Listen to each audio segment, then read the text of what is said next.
Namaku Ibnu Islami Harahap. Teman-teman boleh panggil aku Ibnu, atau boleh manggil yang lain juga, serah, nggak ada masalah. Sayang ya, manggil sayang. Kalau perempuan nggak masalah ya, tapi kalau laki-laki jangan.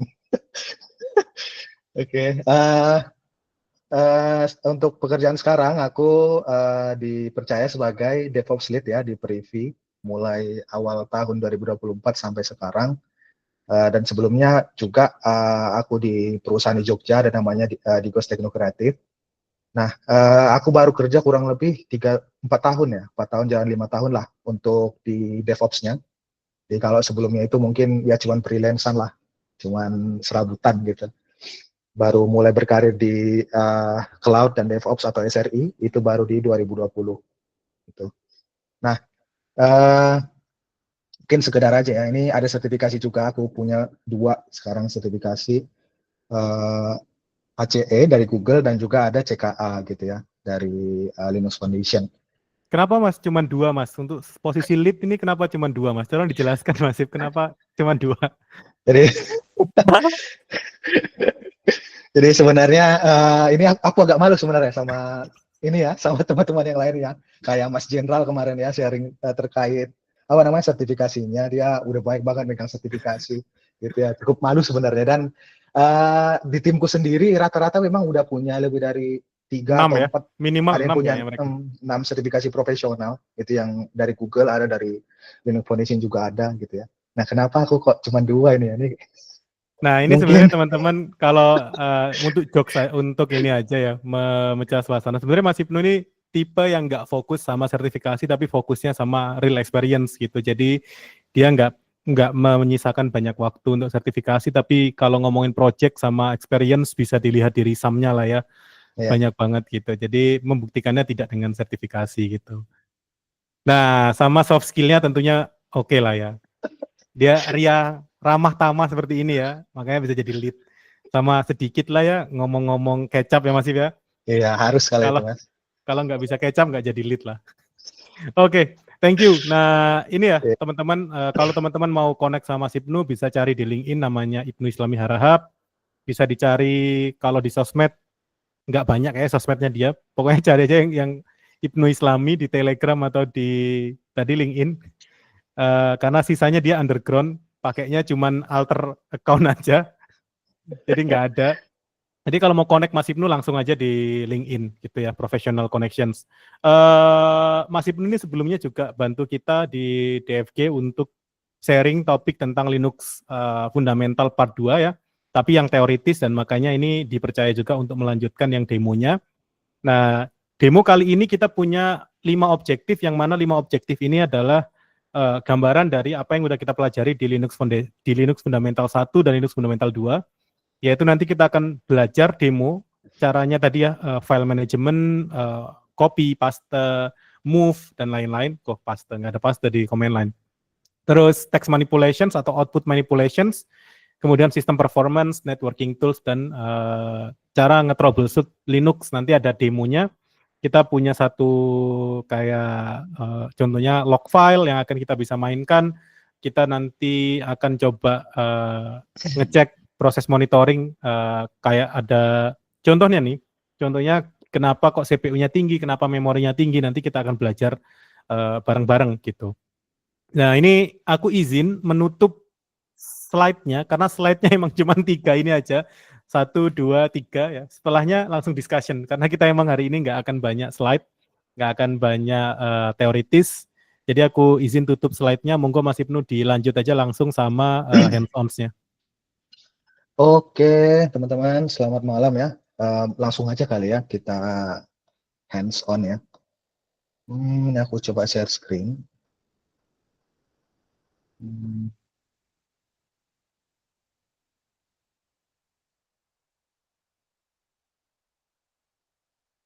Oke, apa udah kelihatan teman-teman? Share screenku kelihatan enggak? Kelihatan. Kelihatan Kak, ya? izin tanya Kak, sebelum mulai Kak, Ya. itu gimana Kak caranya ada 2 gitu Kak, atas bawah? Oh iya, ini intermezzo ya teman-teman ya. Jadi kalau di Kok kalau di bisa atas Linux bawah gitu? itu aku biasanya pakai ini ya, pakai terminal tambahan namanya Tmax. Tmux, coba searching aja nanti bisa di search di GitHub, ada namanya Tmux, tulisannya Tmux gitu. Nanti teman-teman bisa cari. Ini fungsinya sama mirip kayak kalau misalnya teman-teman tahu Screen gitu ya, ada juga dulu namanya Screen, itu fungsinya supaya kita bisa menjalankan perintah-perintah Linux nanti ketika nanti misalnya koneksi kita ke server itu mati gitu ya teman-teman ya. Nah, itu prosesnya tetap jalan, itu fungsinya gitu. Kenapa aku pakai ini?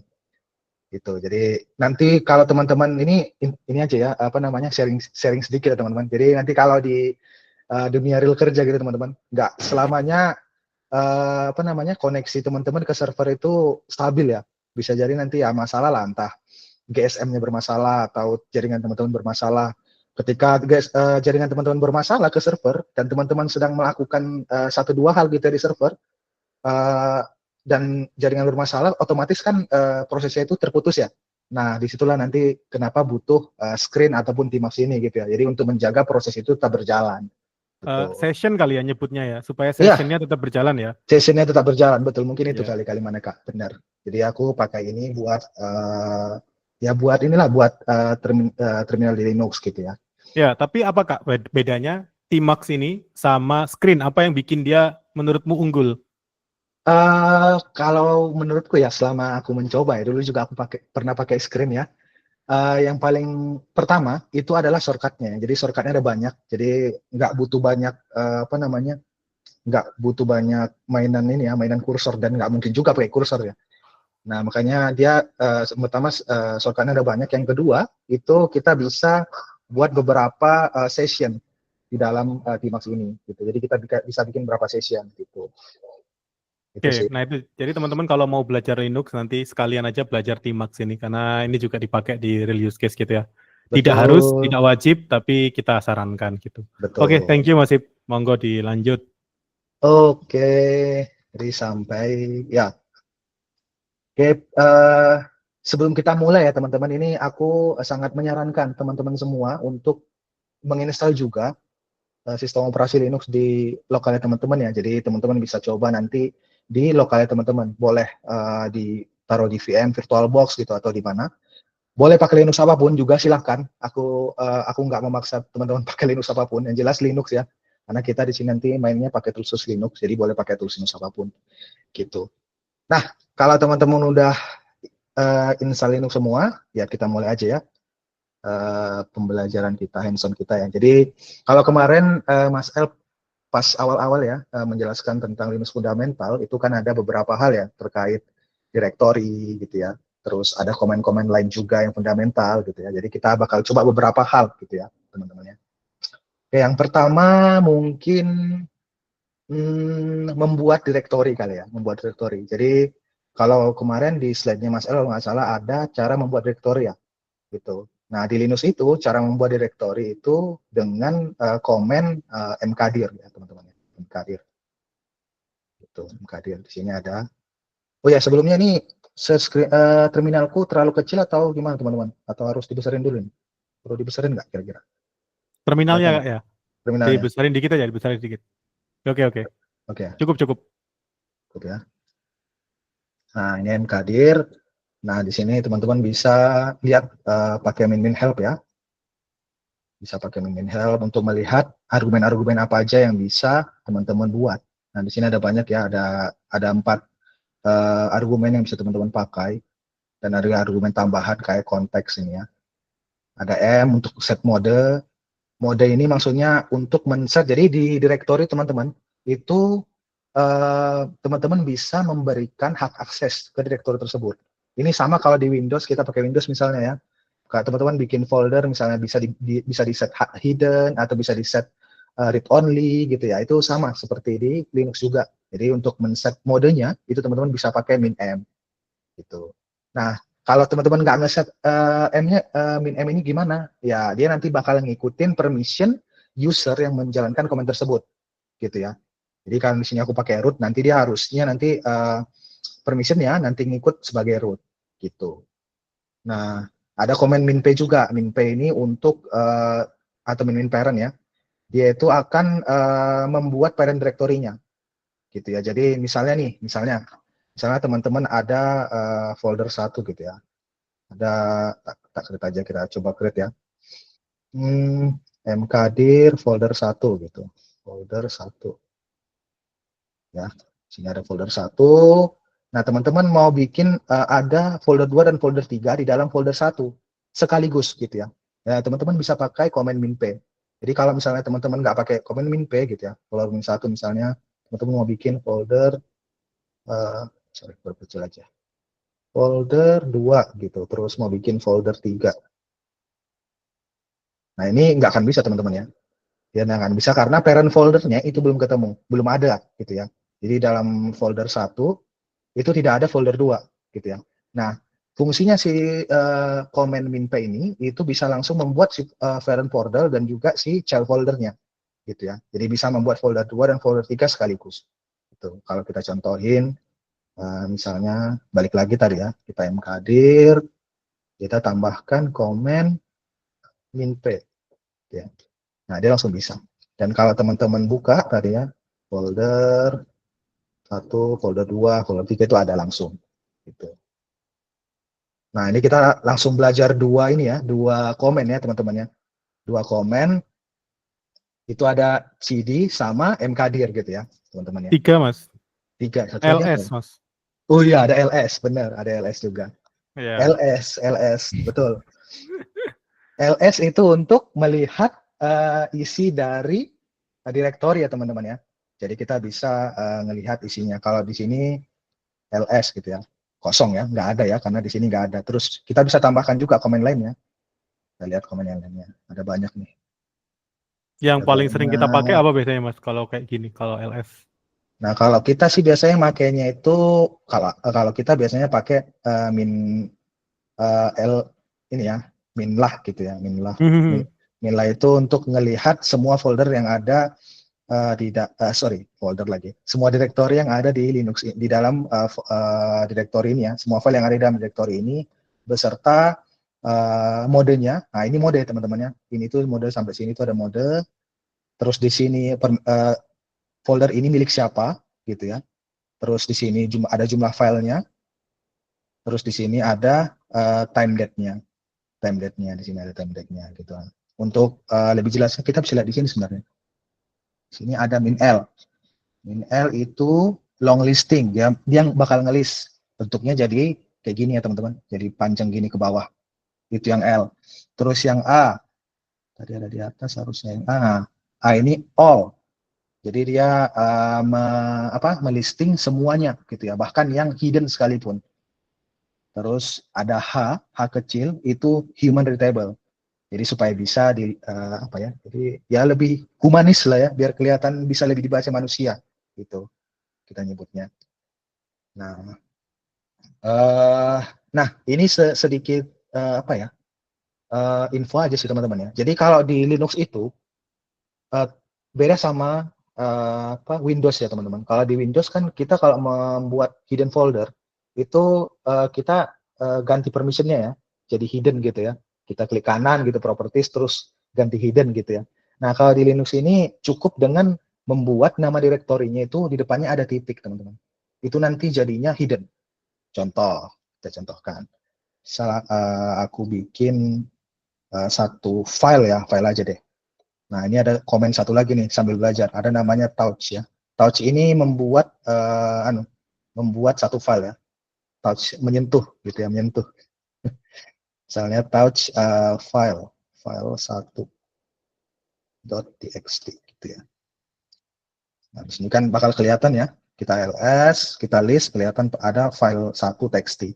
Nah, kalau teman-teman ganti, nah perintah ganti kemarin sudah kita pelajari ya, pakainya mv. mv terus di sini kita ganti misalnya tambahin titik aja. Nah, dia nggak ketemu ya teman-teman, nggak kelihatan ya kita ganti ls. Tapi kalau kita pakai minla gitu ya, kelihatan semua, atau min a aja deh, itu bakal kelihatan. Nah, bakal kelihatan filenya gitu. Jadi kita udah belajar berapa komen ya. Ada touch, ada mv, terus ada mkdir sama ada satu lagi ls ya, ls gitu. Nah, Oke. Eh, Sampai sini ada pertanyaan dulu nggak teman-teman? Itu dulu sih. Atau ada yang masih bingung gitu? Nggak ada sih pertanyaan terkait ini Mas, terkait si apa namanya? Terkait yang Linux file manajemennya nggak ada, tapi ada pertanyaan lain terkait ini. Gimana caranya kita bisa tahu user apa yang lagi login di Linux kita? Nah, ini aku bantu jawab aja sih. Harusnya bisa pakai command last kalau kita cek harusnya ya. Betul. Ada dua cara sebenarnya, Mas. Mas siapa tadi namanya? Mas Ravel. Ya, Ravel. Ravel. Mas Ravel ada dua cara. Itu benar kata Mas L. Yang pertama, kita bisa pakai LAS ya. Kita bisa pakai LAS. Ini yang kelihatan nanti ini usernya siapa yang apa namanya? Siapa yang login gitu ya. Atau bisa pakai QMI. Itu Nah, ada. kalau WMI kayaknya untuk meriksa kamu siapa gitu kan. Betul. Bukan berapa banyak user yang lagi login gitu. Jadi Betul. mungkin goalsnya sedikit berbeda gitu. Kemudian Bisa pakai login. pertanyaan selanjutnya ini apakah ketika kita login di Linux kita akan langsung masuk sebagai root? Nah, ini enggak kan ya? Oh, enggak, kalau itu. Kalau ini aku juga bisa pastikan enggak, Mas. Jadi ketika kita masuk ke dalam Linux, user yang kita pakai itulah user yang nanti masuk gitu. Kayak di sini Ya, kayak pertama kali aku login itu kan aku pakai user Ibnu ya. Jadi kalau aku coba lagi deh, kita ulangi SSH ya. Nah, kalau aku SSH kalau nanti Mas siapa namanya? Ravel. Tetap Mas Ravel. Revel ya.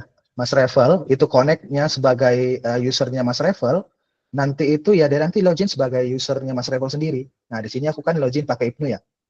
Nah, kemarin kita belum belajar cara SSH ya Mas ya, tapi gak apa-apa deh. Ini kita kasih juga cara SSH. Nah, nanti kalau kamu login itu, nah ini juga sekedar info ya buat Mas Revel ataupun teman-teman yang lain ya. Kalau kita di server nih, itu kita nggak bisa kayak Windows ya teman-teman. Ada GUI-nya gitu ya. Kita pasti loginnya itu pakai SSH. Itu secara default gitu untuk login ke dalam server. Nah, salah satu tools buat kita login untuk kita bisa masuk ke dalam itu namanya SSH. Nanti ada banyak yang lain lagi sebenarnya teman-teman. Ada pakai FTP gitu ya. Ada banyak lagi lah. Tapi di sini aku contohin pakai SSH gitu ya. Nah, di sini aku SSH sebagai user ku Ibnu ke IP dari servernya. Nah, ketika aku masuk, nah itu pasti sebagai Ibnu gitu ya. Atau kita lihat lagi ya pasti Ibnu juga gitu di atas ini. Still login ini gitu. Ya. Nah, ini tuh kalau teman-teman loginnya pakai root ya, autentikasi awalnya pakai root ya berarti nanti di dalam langsung root kayak gitu sih. Jadi tergantung apa yang dipakai untuk login. Gitu. Baik mau pakai username password, mau pakai SSH key atau apapun tergantung user apa yang dipakai authenticate gitu. Nah, untuk question selanjutnya Mas, apa sih bedanya login sebagai root pakai sudo su sama sudo main i? Nah, kalau untuk menjawab itu sebenarnya kita coba aja ya. Oke, kita Nanti coba aja. akan ada kelihatan sih rasa sedikit feel bedanya. Nah, kita lihat aja nanti bedanya kayak gimana. Ini aku coba sudosu ya. Nah, ini kalau sudosu. Kalau sudo min i, nah bedanya kelihatan teman-teman ya. Bedanya kelihatan nggak? Nah, ini perbedaannya itu terletak kalau kita login sudosu gini ya, itu dia langsung masuk ke direktori yang saat ini. Jadi kamu misalnya login sebagai usermu ya, misalnya di sini user Ibnu gitu. Nah, ketika kamu sudosu nanti kamu masuk langsung ke direktori Ibnu gitu. Kalau sudo mini itu kamu langsung nge-bypass langsung ke rootnya langsung gitu. Nah, ini teman-teman sebenarnya bisa lihat help aja ya gitu ya. Sudo min help gitu ya. Nah, sudo min i itu login shell as target user. Ya, ya benar. Jadi langsung gitu ya. Kalau sudo sudo su tadi std in terus Enggak. Kalau sudosu itu sebenarnya simpelnya teman-teman langsung pakai specific user. Kalau nggak dimasukin ya, kalau nggak dimasukin namanya dia akan jadi root gitu aja. Kalau teman-teman mau sudo ke user lain ya namanya sudo, nama usernya apa kayak gitu. Dia escalate ke specific user. Kalau sudo min i dia langsung otomatis ke inisial. Kalau nyebutnya sih inisial login biasanya disebutnya root gitu. Nah itu betul. sudo min i gitu. Itu sih. Tadi udah ya copy MV. Kopi belum. Nah, MV tadi kalau sudah. ya MV kan untuk Ya, pindah Mas Ip ya. Untuk betul. pindah Jadi, eh oke kita coba aja deh. MV sama Mau ini ya, tanya CP ya. Mas, Hmm? mau tanya. ya ya Ada Boleh, boleh boleh. boleh. guna selain pindah file nggak? Kalau pakai MV? Sorry, gimana tadi? MV bisa nggak dipakai hal lain selain pindah file? Oh, bisa. Bisa, Di, bisa, bisa. Bisa, bisa. Jadi MV itu sebenarnya ada dua ya teman-teman. Ada dua fungsi utamanya. Yang pertama itu untuk move. Untuk move, jadi untuk memindahkan ke folder memindahkan. lain gitu ya. Atau analoginya seperti cut lah. Jadi cut kalau di Windows gitu ya. Nge-cut file gitu, nge-cut file. Hmm. Nah, kalau satu lagi fungsinya itu untuk mengganti nama filenya teman-teman. Rename ya. Untuk rename. Nah, dua fungsi. Untuk rename file kalau di Linux itu pakainya MV Ya. gitu. Jadi kita contohkan aja deh. Jadi kalau misalnya aku bikin tadi aku ada bikin file ya di folder 3. Oh, nggak kelihatan ya. Nah, ini file 1 ya. Tadi aku udah contohin sebenarnya sih. Jadi bisa diubah lagi. Misalnya aku mau mengubah nih file 1 ini jadi file 2 gitu ya. Tinggal diganti gitu ya. MV jadi file 2 gitu. File 2 tanpa titik. Nanti langsung berubah deh jadi file 2 gitu. Nah, bisa juga untuk memindahkan. Kalau memindahkan ya sama kayak cut ya teman-teman fungsinya ya. MV file 2 ke bawah gitu ya. Nah, ini untuk memindahkan teman-teman, itu caranya seperti ini ya. Jadi command MV, terus filenya, nama filenya atau filenya itu, terus selanjutnya direktori tempat kita memindahin. Nah, di sini aku mau mindahin ke folder 2. Folder 2 itu cara mindahinnya seperti ini ya, pakai titik-titik slash. Ini artinya dia bakal nyari folder yang di atasnya, satu folder di atasnya, gitu. Kalau titik itu folder saat ini, teman-teman. Ini cara baca direktori Linux ya. Kalau titik itu folder yang saat ini, kalau titik 2 itu naik satu folder ke atasnya, gitu. Gitu. Jadi langsung kayak gini. Nanti kalau mau naik lagi ke folder 1, itu tambah lagi titiknya 2 kali, gitu. Nanti dia bakal naik ke folder 1 gitu ya. Ini kalau misalnya aku contoh ini. File 2 ini aku mau pindahin ya ke folder 2 ya. Ini aku pindahin. Di sini pasti udah hilang. Terus aku balik lagi. Nah, CD balik ke folder atasnya 1 gitu ya. LS-nya dia masuk sini. Itu ada file 2 gitu. Jadi cara membacanya gitu ya teman-teman ya kalau di Linux ya. Titik satu itu lokasi saat ini. Titik 2 itu naik satu folder ke atas gitu. Kalau mau naik lagi, satu folder ke atasnya lagi, titik 2 lagi. Karena apa? Karena kalau titik 1 kayak gini, artinya nanti ke folder atasnya 1 lagi gitu loh. Di folder itu aja. Tapi kalau mau naik lagi ke folder atasnya, kamu harus 2 kali titik kayak gini. Gitu. Yuk. Ini Time juga up Mas Ip ya. ya. Masih time up untuk yang topik ini mungkin. Kalau untuk folder kayak gitu ya teman-teman. Kalau teman-teman mau lanjut explore sebenarnya bisa lagi. Tapi karena kita masih banyak masih yang harus dicoba. Jadi lanjut Oh, iya. aja sih. Betul. Kita kasih ini aja Mas Ip. Kita kasih time 15 menit per topik. Boleh. Karena kita masih ada demo kan nanti ya. Gitu. Ya. Oke. Tadi udah si MV, kopi itu harusnya sama ya teman-teman ya. Jadi kopi itu, kopi juga belum ya. Kita coba deh kopi. Tadi CP belum. Jadi sebenarnya fungsi CP itu sama seperti MV ya teman-teman ya. Jadi memindahkan folder, tapi dia mengcopy gitu, bukan cut ya gitu. Jadi misalnya tadi aku punya di folder mana tadi? Di folder 2 deh. Di folder 2. Nah, ini aku copy CP file ke folder 2, ke folder 3, sorry. Nah, sama sebenarnya. Jadi nanti dia bakal mengcopy. Jadi folder 3 itu ada nanti kayak gini. Gitu. Tuh. Terus ada lagi sebenarnya satu lagi. CP ini bisa kamu sekalian ganti nama. Cuma aku udah lama nggak coba ya. Coba dulu ya. Kalau nggak salah bisa buat ganti nama teman-teman. Misalnya kamu mau copy file ini ke folder 2, ke folder 3 gitu ya. Tapi namanya mau kamu ganti nih sekalian. Itu bisa sebenarnya Ya, teman-teman. bisa harusnya emang. Nah, jadi langsung bisa kayak gini tuh bisa. Ya, itu bisa. Gitu. Kalau mau langsung bikin nama sesuai apa namanya patternmu juga bisa gitu ya. Jadi bisa langsung nge-copy itu sekaligus ganti namanya teman-teman. Ini yang membedakan sama di eh, Windows ya. Kalau di Windows kan kita copy ya namanya tetap sama gitu teman-teman ya. Nah kalau kita pakai Linux itu kita bisa sekaligus mengubah namanya. Ini kalau kita folder 3 itu langsung ada file nomor 3 gitu. Masih Gitu. coba di folder 2, masuk folder 2. Coba CD ke atasnya, terus ls main LAH coba. Atau main LA. Nah, tadi ada questions nih Mas di ini. Itu di sebelah kanan dari permission, itu ada angka 2, 3, 1 itu apa? Aku bantu jawab ya teman-teman. Ya. 1 itu artinya satu file. Nah, kalau 2 itu maksudnya di dalam folder 3 itu ada 2 file. Gitu. Ada 2 inode gitu. Itu hitungannya inode sih atau number of file gitu ya. Itu Ya. inode kalau di Linux gitu. Items lebih tepatnya sih Mas, kayak items gitu Ya, lah. ya, items ya. Jadi ada inodes, ada 3 items di dalam folder tersebut. Oke, I think that's enough Masif untuk yang file management. Kita mungkin lanjut ke yang ini aja. Kita ke proses dulu aja Masif, proses resource management yang proses. Nanti kita habis itu lanjut untuk yang output ini manipulation. Oke. Oke, kalau untuk resource nanti lanjut ya teman-teman. Kita sekarang belajar resource. Kemarin kita resource itu ada beberapa ya. Ada beberapa, aku juga agak lupa Mas El. Coba diingatkan itu. Ada top, ada hotop, ada free. Jadi kita berangkat aja dari gimana caranya kita ngecek proses. Oke.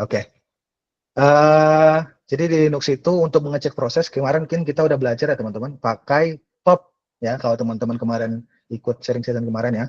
Jadi kita coba aja ya, top. Nah, top ini tuh dia bakal ngelisting secara terus-menerus ya. Dia secara real time nanti bakal ngelihat situasi dari VM-nya teman-teman gitu ya. Di sini banyak yang bisa yang bisa diketahui. Yang pertama itu PID dari prosesnya. Ini proses semua ya teman-teman ya. Ini yang di bawah ini itu proses, yang ini itu yang di atas ini itu resource dari VM-nya gitu ya. Jadi sudah VM-nya. Nah, di sini kalau di bagian bawah ini kita bisa lihat ada PID dari usernya, PID dari prosesnya, terus user yang menjalankan siapa gitu ya. Terus kita bisa ngelihat nih CPU dan memorinya itu berapa yang kepake, terus dia kelihatan waktu pemrosesannya berapa lama, dan proses yang berjalan itu namanya apa itu bisa kelihatan juga di sini. Ya, Nah, kalau di tambahan atas, Masif. Tambahannya ini kalau dari sini teman-teman bisa lihat penggunaan resource dari masing-masing kayak core CPU. Coba Masif ketik 1. Nah, ini kan kelihatan ada 2 CPU teman-teman, CPU 0 dan CPU 1. Nah, ini tuh sebenarnya nanti kelihatan penggunaan dan state dari masing-masing CPU, karena kalau teman-teman kerja di Linux biasanya nanti ada sebutan kayak aku mau dong 2 core CPU, 3 core CPU. Nah, nanti kelihatannya di sini. Ada 2 core CPU, penggunaannya berapa masing-masing dan mana yang occupied lebih banyak gitu. Jadi kalau di top ini ada banyak cara yang bisa dipakai di explore, kayak si ngelis jumlah CPU-nya, kemudian bisa kayak karena by default dia akan mengurutkan proses ini menggunakan by CPU usage, tapi teman-teman nanti bisa ngubah jadi by memory gitu ya Mas Ib ya.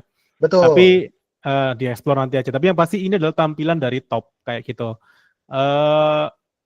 Nah, top ini sebenarnya kalau aku ngomong, tolong dibenerin Mas Ib ya. Top ini sebenarnya satu tools yang sebenarnya sudah mengcover banyak hal, karena dia udah bisa menampilkan CPU, bisa menampilkan memori, bisa menampilkan proses. Nah, kita punya opsi kan Mas Ib untuk membuka satu-satu. Kalau pengen lihat memori doang kayak gimana kan bisa harusnya ya. Betul. Lihat proses doang kayak gimana gitu. Betul. Coba ditunjukin aja Mas Ib. Oke. Jadi kalau top ini kan teman-teman ya seperti Mas El ya. Jadi untuk melihat semuanya ya. Dan kalau teman-teman lihat top ini juga tadi udah tutup lagi. Top ini juga, ini kan teman-teman lihat nih, dia juga makan proses ya, cukup besar, karena dia real time teman-teman. Nah, jadi kalau teman-teman di server gitu nanti ya, atau kerja troubleshooting server gitu ya, jadi usahakan jangan ini duluan yang teman-teman buka gitu. Ini terakhir aja. Kalau resource-nya CPU-nya masih gede, silakan buka ini. Tapi kalau resource-nya itu kecil gitu ya, atau di monitoring teman-teman itu memorinya udah atau CPU-nya udah gede gitu ya, tinggal sedikit, lebih baik jangan dibuka ini. Jadi kita akan coba satu-satu gitu ya. Nah, kalau tadi ini melihat semuanya teman-teman ya, kita bisa melihat satu-satu juga. Itu ada beberapa komen seperti yang kita pelajari kemarin. Itu kalau misalnya memori itu kita bisa pakai free ya teman-teman. Free minha. Ini untuk melihat memori yang terpakai saat ini kelihatan ya. Yang terpakai use-nya berapa, total memorinya berapa gitu ya. Terus yang sisa berapa gitu ya. Yang masuk buffer itu berapa gitu ya. Ini kelihatan semua teman-teman. Dan ada swap juga bisa kelihatan gitu. Nah, kalau untuk CPU itu kalau nggak salah pakai LSCPW Mas ya. Apa ya kemarin? Coba. Nah, ini bisa juga pakai CPU nih. LSCPW ini untuk melihat, kalau LSCPW ini untuk melihat arsitektur Ya, dari memang untuk CPU yang arsitektur. dipakai gitu. Itu arsitektur yang dipakai gitu. Iya, kalau lihat proses sih sebaiknya emang pakai top atau hard top ya kalau CPU gitu. Terus tadi memori ya Mas Ip. Kalau cuma lihat proses Mas Ip, gimana caranya kalau lihat ngelis jumlah proses? Kalau lihat proses itu kita bisa pakai PS ya teman-teman. Kemarin kita udah belajar juga ada namanya PS. Cukup straightforward ya, sesuai namanya PS itu proses ya. Nah, ini Processes. proses ya. Jadi PS itu kita bisa lihat di sini. Kalau PS doang itu bisa dilihat dia bakal, kalau kita PS kayak gini itu bakal menampilkan proses yang jalan untuk user yang kita pakai saat ini gitu ya. Yang kita pakai saat ini kan ada bus terus ada PS ya yang kita lakukan ya gitu ya. Jadi bakal kelihatan itu. Kalau mau lihat semua bisa pakai komen AUX ya teman-teman. Itu bisa pakai AUX, itu bisa melihat semuanya, semua proses yang sedang berjalan gitu. Bisa kita lihat nih. Nah, ini CPU-nya kalau berapa terasa gitu. ya, kalau di sini akan teman-teman melihat similar ya antara top dan PS. Jadi kalau PS ini dia bedanya dia statik aja. Jadi dia muncul hanya memunculkan apa yang proses yang lagi berjalan saat teman-teman menjalankan komen PS itu. Kalau top kan dia real time ya, update terus masih ya. Kalau ini kan cuma Betul. satu kali gitu. Mungkin bedanya di situ sih utamanya. Tapi tetap kok dia bisa ngelis semua proses yang berjalan saat teman-teman lagi jalanin komennya gitu. Betul, gitu teman-teman. Nah, mungkin untuk lebih dalamnya teman-teman bisa lihat manual ya. Ini manualnya bisa teman-teman baca sih, ini panjang juga nih. Nah, di sini ya bisa kelihatan semua nih. Sebenarnya manual itu teman-teman ya, seperti yang Mas Ele bilang kemarin ya, manual itu sebenarnya udah jadi kitab suci sebenarnya.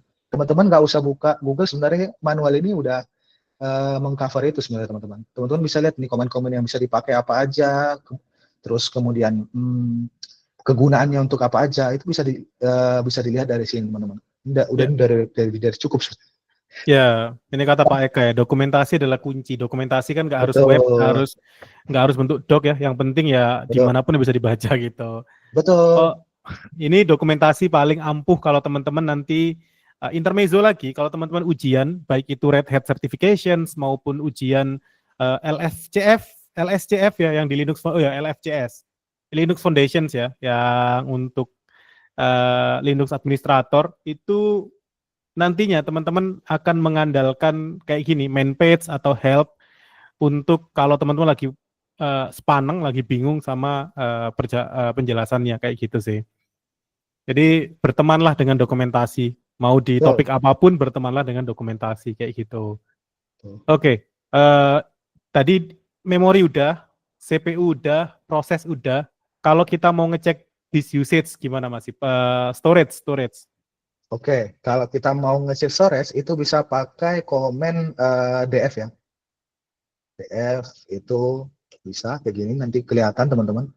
Nah, ini bakal kelihatan apa namanya? Disknya itu ada apa aja, terus udah berapa yang kepakai. Nah, di sini kelihatan yang udah 96% ya disknya yang kepakai. Terus juga nah, mount-nya. Jadi kan kalau di Linux itu kan semuanya itu file ya teman-teman ya. Directory pun itu file ya. Nah, di sini juga sama. Jadi ini bakal kelihatan nih. Kelihatan file sistemnya apa ini ya. Jadi ada devroot. Nah, di sini cuma ada devroot ya yang paling gede ya. Terus ada juga untuk FAV-nya gitu ya. Ya, Nah, ini tuh sebenarnya kalau kita nyebut gampangnya ini adalah partisi ya Mas Ib ya. Oh iya, Ini kalau di benar. Windows ini adalah partisi sih. Jadi kalau teman-teman ada kayak local disk D, local disk C, local disk F sampai Z. Nah, yang muncul di DF ini itu adalah partisi. Ini muncul di sini. Nanti ada banyak komen lain kalau untuk ngecek partisi, tapi yang pasti kan kita bukan lagi ngecek partisi, kita ngeceknya adalah usage. Jadi yang mau dibaca cuman yang bagian use Ya, percentage itu. Dan kalau teman-teman betul. lihat di sini kalau di total kok jumlahnya lebih dari 100, ada yang 96%, ada yang 48, di total lebih dari 100 ya kan? Itu Betul. karena sebenarnya persentase ini adalah per partisi. Jadi itu 96% dari /dev/root. Sedangkan yang 48% itu ya /fvars itu partisi yang berbeda kayak gitu ya. Jadi jangan dianggap, oh ini kok 96% sama 48 totalnya lebih dari 100, nggak gitu cara hitungnya. Gitu sih. Betul. Nah, ini juga Terus kalau pakai min h masih kan tadi ada free min h. Nah ini kalau df min h apa yang terjadi? Nah, kalau DF Minha sebenarnya sama ya seperti Free Minha ya. Jadi Minha ini sebenarnya supaya bisa istilahnya apa ya, human readable lah Iya benar. Nah pengertiannya. ini menjawab pertanyaan di komentar Mas. Jadi ada yang tanya Minha itu singkatan dari apa? Itu namanya human readable. Jadi biar bisa dibaca oleh human. Jadinya Tuh. bentuknya diubah jadi megabyte, gigabyte, atau ya kayak gitu ya. Jadi kelihatan prosentasenya. Kalau tadi kan kita bit ya, atau Ya, blok betul. atau blok gitu. Kalau blok kita sulit Betul. memahami blok gitu kan. Nggak semua Betul. orang paham tentang blok gitu. Oke, DF udah. Nah, masih kalau mengukur penggunaan disk dalam sebuah folder atau pakai DU masih, yang pakai DU. Oh, pakai DU bisa. Nah, Kita ini kan coba aja. tadi kita lihat satu server ya teman-teman. Nah, kita pengen lihat penggunaan disk di sebuah folder. Sekarang foldermu di mana masih? PWD coba. Ini di root jelas. Oh ya, di root. Nah, coba di root sekarang kalau di total ukurannya berapa? DU, kita coba dulu deh komen DU. Nah, ini kan ada banyak nih. Ya, Iya, ya benar. ada banyak. Ini teman-teman, banyak banget sini. Banyak Ya, banget. karena banyak case kan ya di dalam sana. Betul, tapi kalau teman-teman mau spesifik, itu bisa pakai langsung sih sebenarnya. DU misalnya folder 1 tadi ya. Folder 1 gitu. Nah, ini bakal kelihatan nih. Nah, itu tapi Ya jumlah kan? kalau kita pengen itu dibikin human readable aja pakai min h ya kan. Bisa lagi gitu. Ini Nah, sebenarnya kelihatan kelihatan. size-nya berapa gitu. Mm-mm. Nah ini ya, jadi ada DU, ada DF gitu. Kalau ini DU itu kayak ya sama kayak usage tapi per folder di mana kamu lagi berada gitu. Kalau DF itu keseluruhan dalam satu Linux kayak gitu. Nah ini kan kita Betul. lagi mainan di sini nih. Ada tampilan kalau Mas Ibnu coba scroll ke atas. Ini kalau teman-teman lihat di Linux ada sesuatu yang unik daripada Windows, yaitu kita di sini punya tampilan tabular di dalam command line ya. Ya, Mungkin kalau ini di gitu desktop ya. kan enak ya. Nah ini kan kelihatan. Nah, mungkin karena kita udah punya ini, kita lanjut ke yang selanjutnya Mas Ip, yaitu topik tentang output manipulations atau text manipulations. Uh, Contoh, kita punya case, coba pakai top Mas Ip, pakai top, jalanin top dulu. Nah, ini kan sebenarnya kayak gini ya teman-teman. Ya, Ada banyak informasi tidak penting di sini yang kita nggak mau lihat. Kita cuma mau lihat CPU, memori, dan komen, atau PID. Gimana caranya, atau PS Mas Ip, jalanin PS. boleh, Coba. boleh, boleh. Coba pakai PS, kan ada banyak informasi yang nggak penting ya kalau kita PS AUX, sorry. AUX. Nah ini kan banyak informasi nggak penting, kita nggak terlalu butuh. Gimana caranya menfilter ini menjadi sesuatu yang lebih kita bisa baca. Contohnya pakai AWK gitu. Bisa, bisa, Uh, bisa. Coba Mas Ip.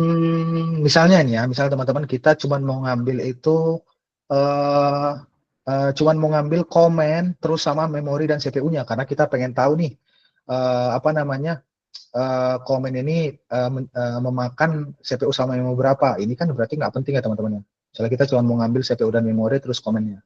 Itu Ya, teman-teman bisa pakai AWK ya teman-teman ya. ya. AWK ya. Nah, itu AWK bisa AWK. terus bisa digabung ya teman-teman, digabung sama pipe gitu. Digabung sama pipe misalnya pakai AWK kita bisa ngeprint karena tadi ada di table 1 2. Nah, hitungnya itu dari sini teman-teman ya. 1 2 3 4 5 6 7 8 9 10 11 gitu ya. Jadi ada 11 table di sini. ada 11 kolom ya. Ya, Ya, sebelah 11 kolom. 11 kolom. 11 kolom gitu ya, ada 11 kolom. Nah, kita mau ngambil yang kolom 3, 4, terus sama 11 ya teman-teman ya, 11 ya sama prosesnya ya. Nah, itu bisa pakai AWK. AWK, terus kita print. Kita print, kita pakai $3. Tiga. Kita coba satu-satu ya, 3. Nah, dia bakal ngambil CPU ya teman-teman ya. Nah, tadi kita maunya 3, 4, 11 sama kayaknya. 11 tadi ya. Nah, dia bakal ambil seperti ini teman-teman. Gitu. Teman-teman bisa tambahkan yang lain ya, misalnya mau pakai koma di sini juga bisa harusnya. Ya ini sebenarnya kalau sorry Hmm, aku salah Mas Ip. Ini Pak Mul kan menjelaskan ada komen kayak PS min O itu kan untuk memanipulasi outputnya dari PS. Tapi kalau yang betul, itu Pak Mul itu kan untuk benar-benar per komen ya, nggak semua komen bisa punya ini. Nah kita sekarang pengennya adalah praktek penggunaan output manipulations yang bisa general gitu, yang AWK, set sama kayak grep itu kan general. Nah kalau yang PS min O itu kan dia spesifik di komen PS-nya itu sendiri gitu ya. Nggak semua komen itu support argumen min O output tadi kayak gitu. Jadi kita mencoba the hard way lah ya, atau mungkin periode Jurassic lah ini namanya. Komen-komen periode Jurassic kayak gitu. Oke, mungkin dilanjut Mas Ibu. Jangan menjelaskan aja biar nggak bingung. oke. Jadi ini tadi udah bisa teman-teman ya, kita pakai komen kayak gini ya. Nah, tapi kan kalau kayak gini itu kan nggak kelihatan ya ini apa gitu ya, nggak bisa dibatasi. Nah, kita bisa tambahkan koma ya teman-teman. Koma ini fungsinya untuk sebagai spasi gitu ya, spasi antar output yang mau kita ambil gitu ya. Contoh tadi kan kita mau ambil 3. Ya udah nanti kita bisa lihat nih. Jadi ada spasinya gitu. Jadi koma ini kayak delimiternya lah, delimiter untuk supaya kelihatan nih. Kayak tadi kan kita nggak kelihatan ya karena nyambung semua ya. Ini kan kelihatan jadinya. Oh, sebelah sini itu CPU, sebelah sini itu memori, terus sebelah sini itu tadi proses gitu ya teman-teman ya. Ya, ini mirip CSV ya Mas Ibu ya. Jadi kalau kalian pasang Betul, delimiter, kalau kalian pasang delimiter dia jadi dibaca sebagai tab atau sebagai ya spasi lah. Kalau kita nyebutnya tab sih di sini ya. betul. Kalau sini tab Perpisahan C. tab kayak gitu. Nah, ini sebenarnya cara-cara kayak gini ini bisa teman-teman pakai AWK contohnya. Nah, yang lain itu ada juga kalau kita mau ini Mas Ib, gimana kalau kita dari PS itu mau nge-grab proses yang dijalankan oleh root gimana? Nah, kalau itu ya kita sebenarnya bisa ya ngambil pakai Grab. Nah, kemarin kan kita ada Grab ya, kita ada belajar Grab ya. Itu teman-teman bisa tuh pakai Grab. Jadi kalau tadi PS AUX, sorry, PS AUX kita Grab root gitu ya teman-teman. Ya, root.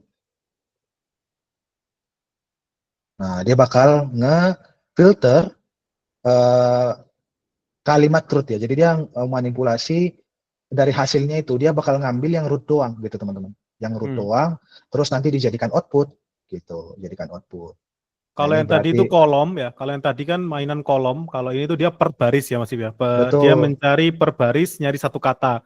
Kalau di satu baris tersebut nggak ada kata root sama sekali, dia skip kayak gitu ya. betul. Contoh Nah, mungkin contoh lainnya ini Mas Ib. Contoh lainnya mencari yang ada kata-kata USR gitu. nah, USR harusnya lebih dikit lagi.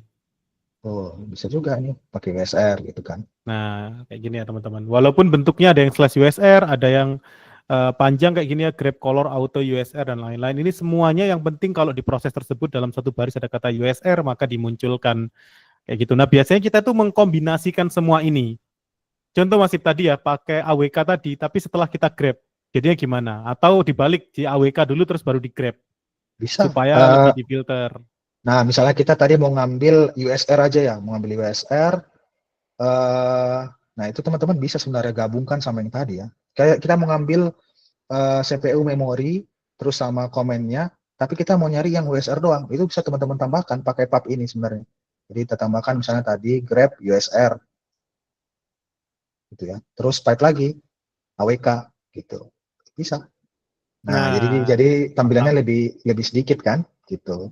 Tapi ini Jadi teman-teman harus ingat ya, pipe ini kan sekuensial prosesnya, sekuensial betul, atau berurutan. Jadi setelah PS dia dijalankan pakai Grab, habis itu baru di AWK. Jadi kalau kebalik hasilnya akan berbeda. betul. Kalau dibalik hasilnya berbeda. Kenapa?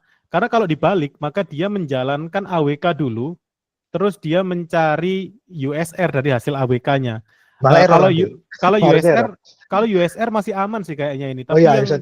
yang sulit itu kalau root Mas Yip. Karena root tadi kan Betul, bentuknya di apa ya, di user. User kan nggak ke bawah di AW kamu kan ya, betul. Harusnya error. gitu. Nah, Ya, kita harusnya coba nggak aja. ketemu. Kita coba aja. Kita coba Coba aja. di ini balik Mas Yip. Grab ini tetap grabnya ganti grab root gitu. Kalau kayak gini itu pasti bisa, Mas. Ya iya, harusnya bisa. Kalau ini bisa ya, teman-teman. Karena dia menjalankan sequence tadi ya. Tapi kalau kita Nah, balik tapi ini di pertanyaannya belakang. masih pertanyaan kemana rootnya? Kan ini grab root kok nggak ada di tampilannya? Nah, kenapa nggak ada grab-nya? Karena sudah dijalankan AWK ini, teman-teman. Jadi dia Ya, sudah apa namanya? Sudah dimanipulasi lagi oleh komen AWK untuk mendapatkan hanya 3 kolom ini, gitu, teman-teman. yoi, benar-benar. Nah, sekarang kalau dibalik, setelah AWK baru grab. Nah, kalau setelah AWK baru grab, itu Ini akan berbeda hasilnya. Mungkin nggak error, tapi akan betul. mungkin berbeda. Nggak ada, Kosong, ya kosong. kosong Kosong karena nggak ada. karena nggak ada, teman-teman, gitu ya. Tapi kalau Ya, USR mungkin bakal kelihatan, bakal ada ya, karena masih ada dia. Tapi kalau root pasti nggak ada, teman-teman, karena sudah dimanipulasi duluan nih sama si AWK. Ini kan hasilnya kan tadi kan seperti ini ya, nggak ada root-rootnya ya.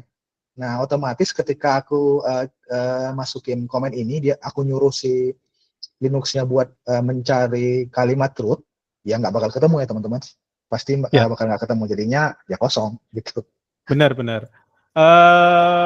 Jadi ini goals-nya memang kalau teman-teman pakai pipe itu adalah sequential, harus berurutan dari awal, ngefilter satu dulu, ngefilter dua. Mungkin contoh paling enak masih langsung pakai log engine X yang fake log itu. Oh, Bukan boleh, fake boleh, taksi, yang boleh. fake log. Taksi beda lagi, Mas. Nah, ini teman-teman kalau nanti mau belajar, kan kemarin ada yang tanya tentang modul ya, itu teman-teman bisa install di Linux-nya namanya flog atau fake log. Itu dia bisa generate log palsu gitu. Nah, ini kita bikin aja pakai log palsu itu, jadi namanya fake log. Nanti aku kirim aja apa namanya komen atau repositorinya untuk fake log. Nah, ini kita punya aplikasi random aja dari fake log. Ini hasil lognya. Nah, gimana caranya kita contoh masih kita mau memfilter atau gini, kita ganti aja skenario-nya Masif. Dari teman-teman ada nggak yang bisa bantu jawab kalau kita mau ngefilter, menghitung ada berapa banyak uh, jumlah request yang hasilnya itu 200 gitu. Itu gimana caranya? Kita punya file, namanya itu apa Masif? Engine X log lah ya. Ya, Ada yang mau bantu jawab nggak teman-teman kira-kira gimana caranya menghitung atau kita simplify deh, menampilkan hanya yang statusnya 200, gimana caranya? nah tadi kan sudah belajar tuh. Ya, boleh open mic langsung, boleh kita chat aja, bebas. Hadiahnya nanti dapat nomor teleponnya Mas Ibnu. Ada yang mau bantu jawab? Nih Pak Mul nih pasti mungkin nggak bisa lah kayak begini. Gimana caranya kita ngambil hanya yang statusnya 200? Coba filenya ini kurang jelas ya Mas Ib ya. Aman sih harusnya kelihatan. Kurang jelas ya? Bagaimana?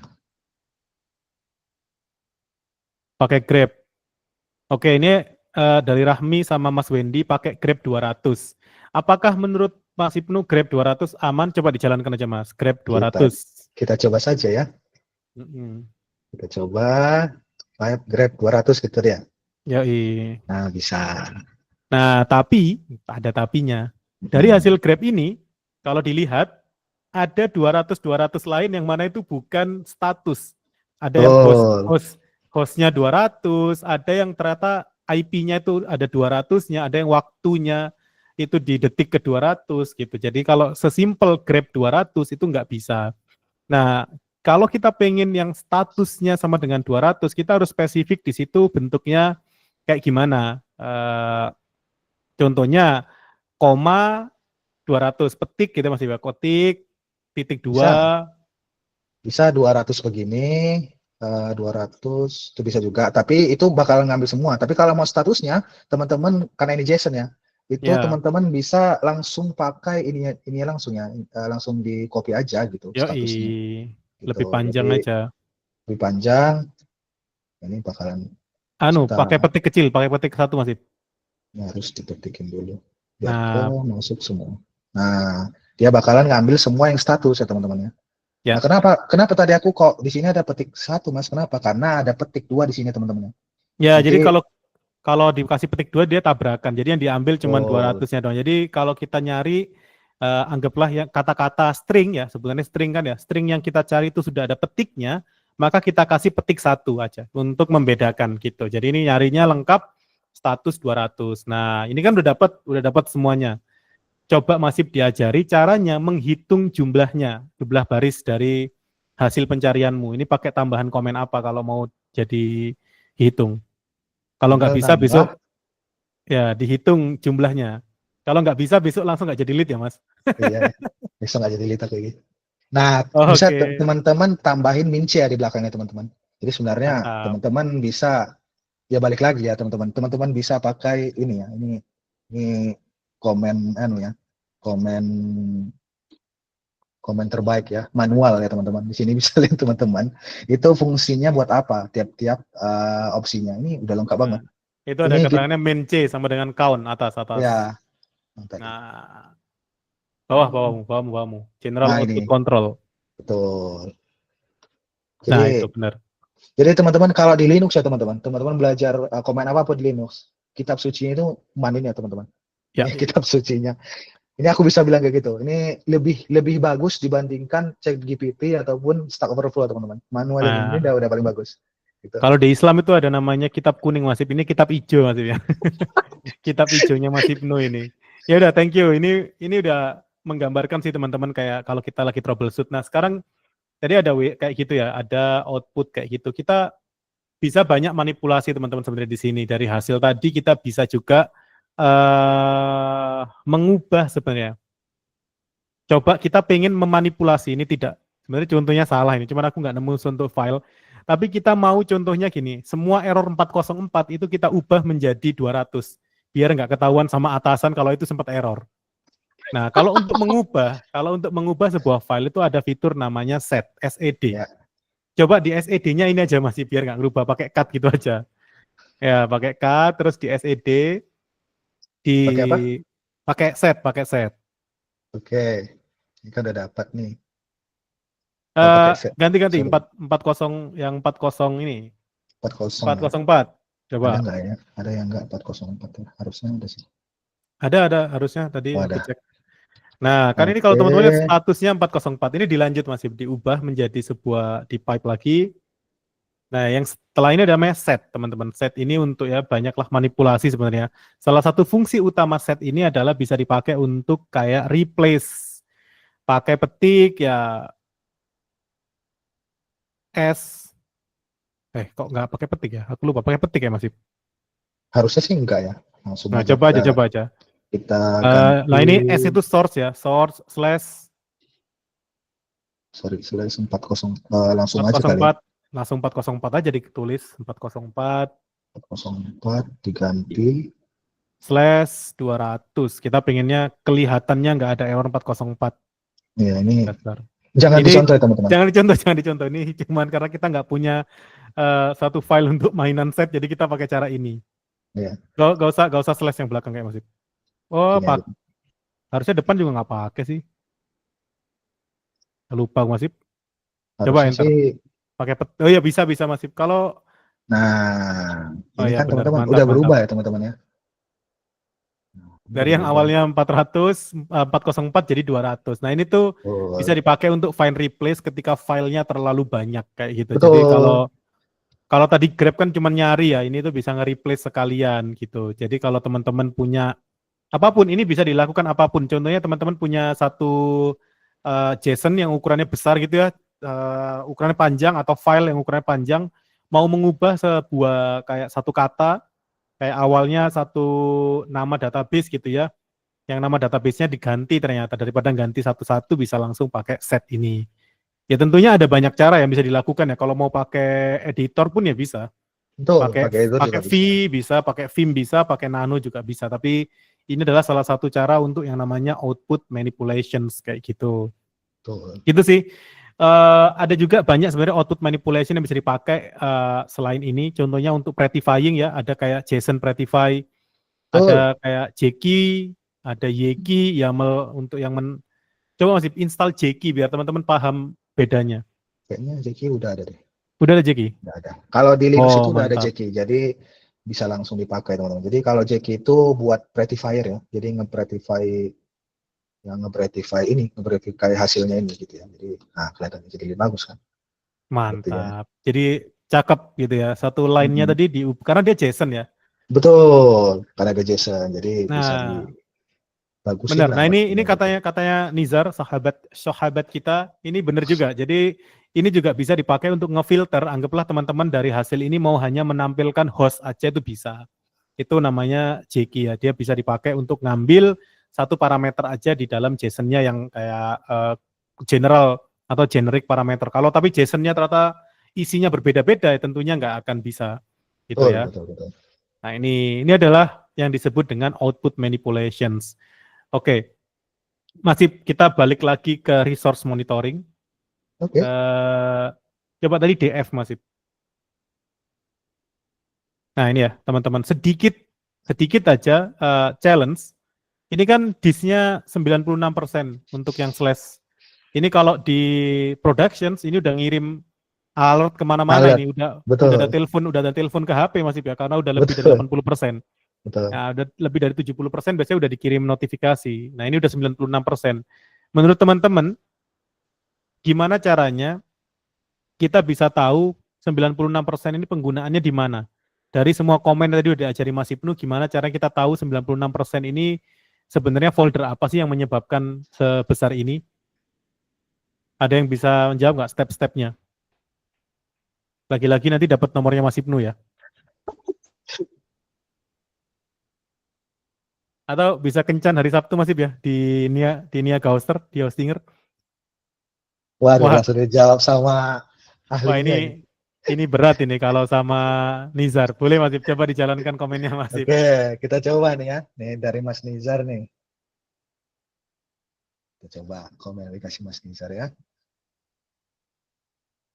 Set. Duh, tidak bisa Mas Nizar. Karena itu harusnya DU Mas Ibnu. Betul. Kita coba DU. Nah, Nah, kalau gini kelihatan harusnya teman-teman. kelihatan. Jadi sebenarnya bukan DF ya, DU teman-teman yang dipakai untuk ngecek disk usage. Nah, dari sini kelihatan folder-foldernya itu ada pemakaian, contohnya di var ada 6 giga. Kemudian masih yang DF-nya ditambah H masih biar kelihatan ukuran total servernya. Ya bukan yang atas yang komen DF min H. Oke. Langsung aja, langsung DF min H. Kita ulang aja deh. Dev min H. Nah, ini Kemudian kan kelihatan. totalnya itu 10 giga. Totalnya 10 ya. Ya. 9,6. Nah, kita coba jalankan ini, kelihatan nanti mana yang gede gitu kan. Ini ada 6,1 giga di var, 1,2 di 1,5 di USR, 2,2 di Snap ya kan. Itu kan besar-besar. Nah, itu kita perlu masuk satu persatu. Kalau teman-teman troubleshooting kayak gini, cari yang paling besar, bisa di sort nggak Mas? Di sort ukurannya. Pakai pipe sort min HR kayaknya. Oh ya, boleh. Sort min K. Nah, ini nih. Ada Nizar Bebas. lagi. Rebutan antara Pak Mul sama Nizar. Master udah Wah, rebutan. ini kita coba komennya Pak Mul dulu nih. Dari Mas Nizar sudah ya. Saya coba komennya Pak Mul. Langsung diajar ini. Masternya rebutan Mas. Nah, ini ya teman-teman. Jadinya akan kelihatan di sort sama dia ukurannya terbesar di var ini. Jadi kita tinggal masuk aja ke var. Cara Oke. masuk ke var kayak tadi ya, CD ke Jadi, var. var. Nah, jalankan komen yang sama daripada ngetik, tentunya biasakan pakai atas bawah Mas ya. Betul. Nah, ini Ini bisa dihapus pakai aja titik. Titik ya teman-teman. Titik itu tadi ya, pelajaran yang tadi ya teman-teman. Titik itu folder saat ini ya. Folder saat ini. Yoi. Gitu. Nah, ini kelihatan lagi nih. Oh, ada di slash log ternyata. Oh ya, lokasinya di slash log. Berarti masuk Kita- lagi teman-teman. Kita masuk lagi, langsung log ya. Log. Terus kita coba lagi lihat. Benar. Nah, namanya itu disk ya teman-teman. Masuk Disk. lagi. Ingat, Masuk ini lagi adalah cara primitif ya teman-teman. Ada Oh, banyak banget cara-cara cepatnya, tapi ini adalah cara primitif supaya teman-teman tahu dulu cara kerjanya itu kayak gimana sih. DF ini, DU, terus nyari file gitu. Boleh masuk ke disk. kita masuk lagi ke disk. Nah, kita coba jalankan sekali lagi. Nah, yang paling besar ada di sini. Berarti ini udah paling terakhir ya teman-teman. Jadi kita nge-trace dulu ya teman-teman. Ini bukan cara primitif mas, lebih tepatnya ini kita mengasah kemampuan analisa kita teman-teman. Dari awal Yoi. sampai akhir gitu ya. Jadi teman-teman memang banyak tools yang lain yang lebih praktikal daripada ini gitu ya. Tapi ini kita belajar konsepnya teman-teman. Kalau mau melihat atau menganalisa satu file yang besar gitu ya. Jadi dari tadi kita masuk ke dalam tiap-tiap folder, kita cek satu persatu. Nah sampai di sini kelihatan tidak ada lagi teman-teman. Titik ini artinya udah nggak ada lagi yang lebih besar daripada ini, artinya file yang paling besar itu ada di dalam folder ini. Jadi kalau kayak gitu kita coba lihat ke dalam, kita ls aja, kita list. Nah ada namanya dislog gitu ya, dislog. Nah kita coba cek ls binlah tadi ya.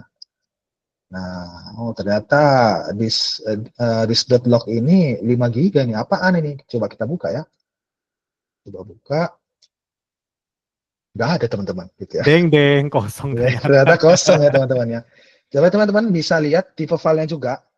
Nah, ini tambahan juga teman-teman. Ini teman-teman bisa pakai command file untuk melihat tipe dari file itu ya. Nah di sini isinya itu sebenarnya data tapi ini nggak jelas ya. Data palsu ini Data karena palsu gitu emang ya. dibuat sama Mas Ibnu. Karena ini data tipuan ya teman-teman. Jadi nggak ada isinya. Jadi langsung aja Ya. kalau udah tahu ini datanya nggak penting atau mungkin kayak log tapi lognya sudah anggaplah lebih dari 1 tahun udah nggak dibutuhkan untuk audit dan lain-lain, maka bisa dihapus Betul. gitu. Nah, Nah tadi yang belum menghapus Mas Ib. betul. Nah sebelum kita hapus ya teman-teman, ini di real case scenario teman-teman di dunia kerja gitu ya. Kalau kita misalnya ada file yang besar seperti ini, itu biasanya kita nggak langsung hapus ya teman-teman, tapi biasanya kita simpan dulu untuk nanti dianalisa di environment sandbox gitu ya. Yes. Karena yang pertama kita lihat tadi kenapa aku tadi pakai command file itu untuk mendeteksi dulu ini file apa sebenarnya, gitu ya. Jadi kita bisa tahu, bisa jadi ini tuh virus atau bisa jadi ini tuh ya malware atau apapun gitu ya. Jadi sebaiknya teman-teman jangan buka gitu ya. Jadi sebenarnya tadi harusnya jangan pakai cat ya. Jadi jangan dibuka dulu. Kita cek dulu ini data apa. Ini file ini untuk mencek metadatanya sebenarnya. Datanya ini apa? Oh ternyata data biasa. Nanti biasanya itu disimpan, dipindahkan ke satu VM sandbox, satu tempat lah ya, tempat terisolat gitu ya, untuk nanti dianalisa lagi oleh tim forensik gitu ya. Jadi ini kalau di dunia itu seperti itu. Nah, kalau sudah dipindahkan ke tempat yang terisolat gitu ya, entah itu di hard disk ataupun di mana gitu ya, di GCS ataupun di mana, nah baru kita remove gitu teman-teman ya. Kita remove filenya. Kita remove pakai sebenarnya RM aja bisa ya teman-teman. Nggak mesti pakai RF ya. This.log. Nah, gitu. Oh, bukan RM slash Mas Ib. Bukan Jangan. RM RF slash ya, bukan ya?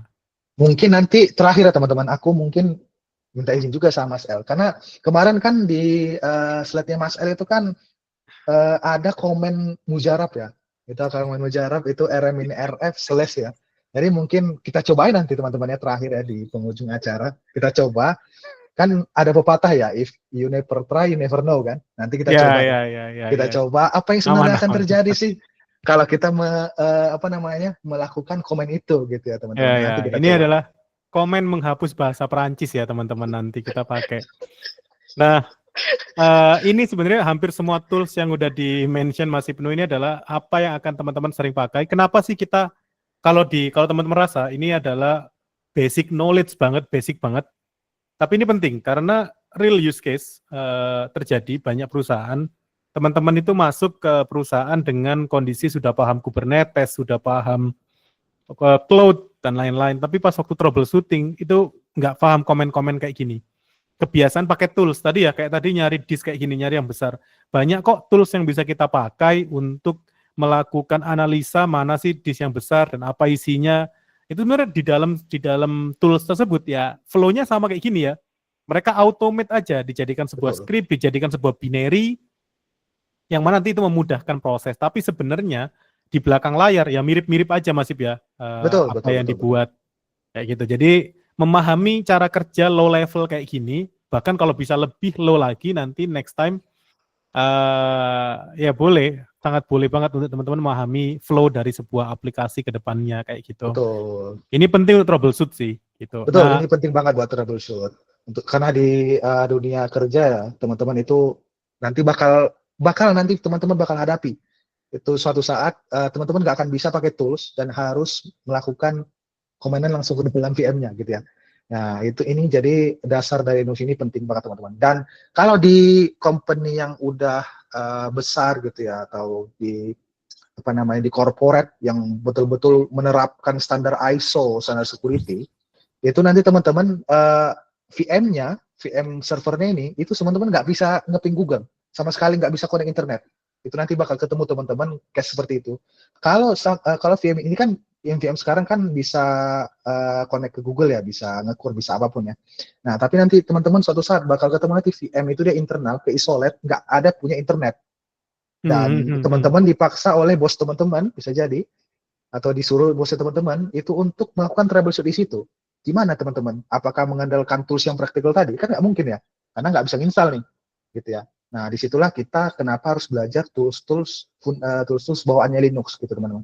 Dan semua yang tadi dari awal sampai sekarang ini yang kita ajarkan ke teman-teman, itu tools yang secara default terinstall di dalam Linux, teman-teman. Jadi teman-teman nggak perlu install lagi, tinggal pakai, tinggal menjalankan saja. Gitu. Mungkin pengecualian kalau suatu ketika sudah mulai main di kontainer ya, terus kontainernya ini emang pakai minimal OS gitu ya, pakai kayak Alpine atau semacamnya, mungkin akan sedikit berbeda, tidak sama perlakuannya, tetap perlu install beberapa ya. Tapi kan beberapa hal lain itu masih akan dibawa, kayak CD itu nggak mungkin dibuang, LS nggak mungkin dibuang, karena itu bagian dari kita perlu untuk troubleshoot di dalam si kontainer kayak gitu. Nah, ini sebelum moving to the next topic which is the networking, mungkin kita bantu jawab beberapa pertanyaan Mas Ip. Oke. Karena masih related. Nah, ini pertanyaan pertama dari Mas Fahmi Ruswandi. Mas, kapan memory swap itu dipakai? Coba dijawab sepengetahuanmu aja, Mas. Oke, kalau memory swap itu sebenarnya teman-teman itu kayak nah, kalau sebenarnya teman-teman, memory swap itu sebenarnya dia ngambil dari disk ya teman-teman. Jadi dia itu swap itu sebenarnya extended memory. Nah, kalau teman-teman punya handphone nih, handphone sekarang kayaknya banyak nih bahasa bisnis yang bilang extended memory 8 GB, 10 GB gitu ya. Itu sebenarnya bukan memori ya. Jadi bukan memori physical memorinya, tapi itu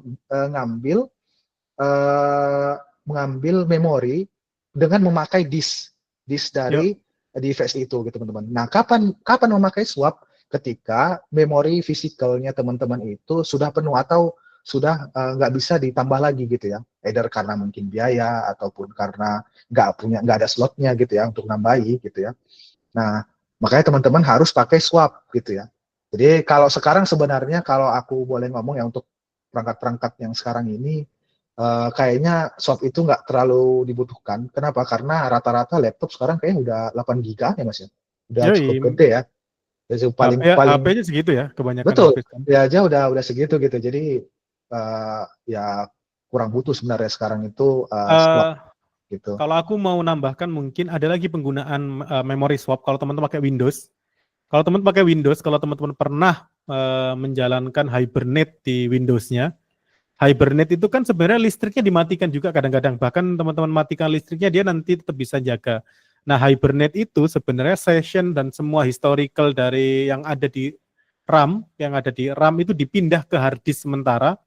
Nanti pas PC-nya dijalankan lagi dari Hibernate, itu dia nanti akan ngambil apa yang ada di hard disk tadi, masuk ke RAM kembali kayak gitu. Jadi sebenarnya penggunaan swap itu tadi ya, kalau udah penuh atau kayak dalam kondisi si RAM-nya emang lagi nggak dipakai untuk bekerja, kayak untuk mati, untuk like a static state gitu ya, itu disimpannya di dalam hard disk kayak gitu, itu swap gitu. Ada pertanyaan sebenarnya dari Bang Dandi. Ini izin bertakon Mas. Kalau cara pembacaan CPU load terhadap CPU yang dimiliki itu gimana ya? Karena ada sedikit kebingungan. Nah ini tuh sebenarnya agak unik ya pertanyaan. Jadi CPU ini ada beberapa hal yang teman-teman harus consider ketika menghitung resource-nya. Ada yang namanya CPU thread, ya, CPU clock speed-nya sendiri, sama juga kayak tadi ya ada CPU core. Gitu. Kalau ngomongin persentase, ketika di top gitu jalanin top terus ada keterangan 100% CPU, itu sebenarnya 100% dari single core. Kalau teman-teman punya 4 core, itu berarti masih ada 3 core lain yang available.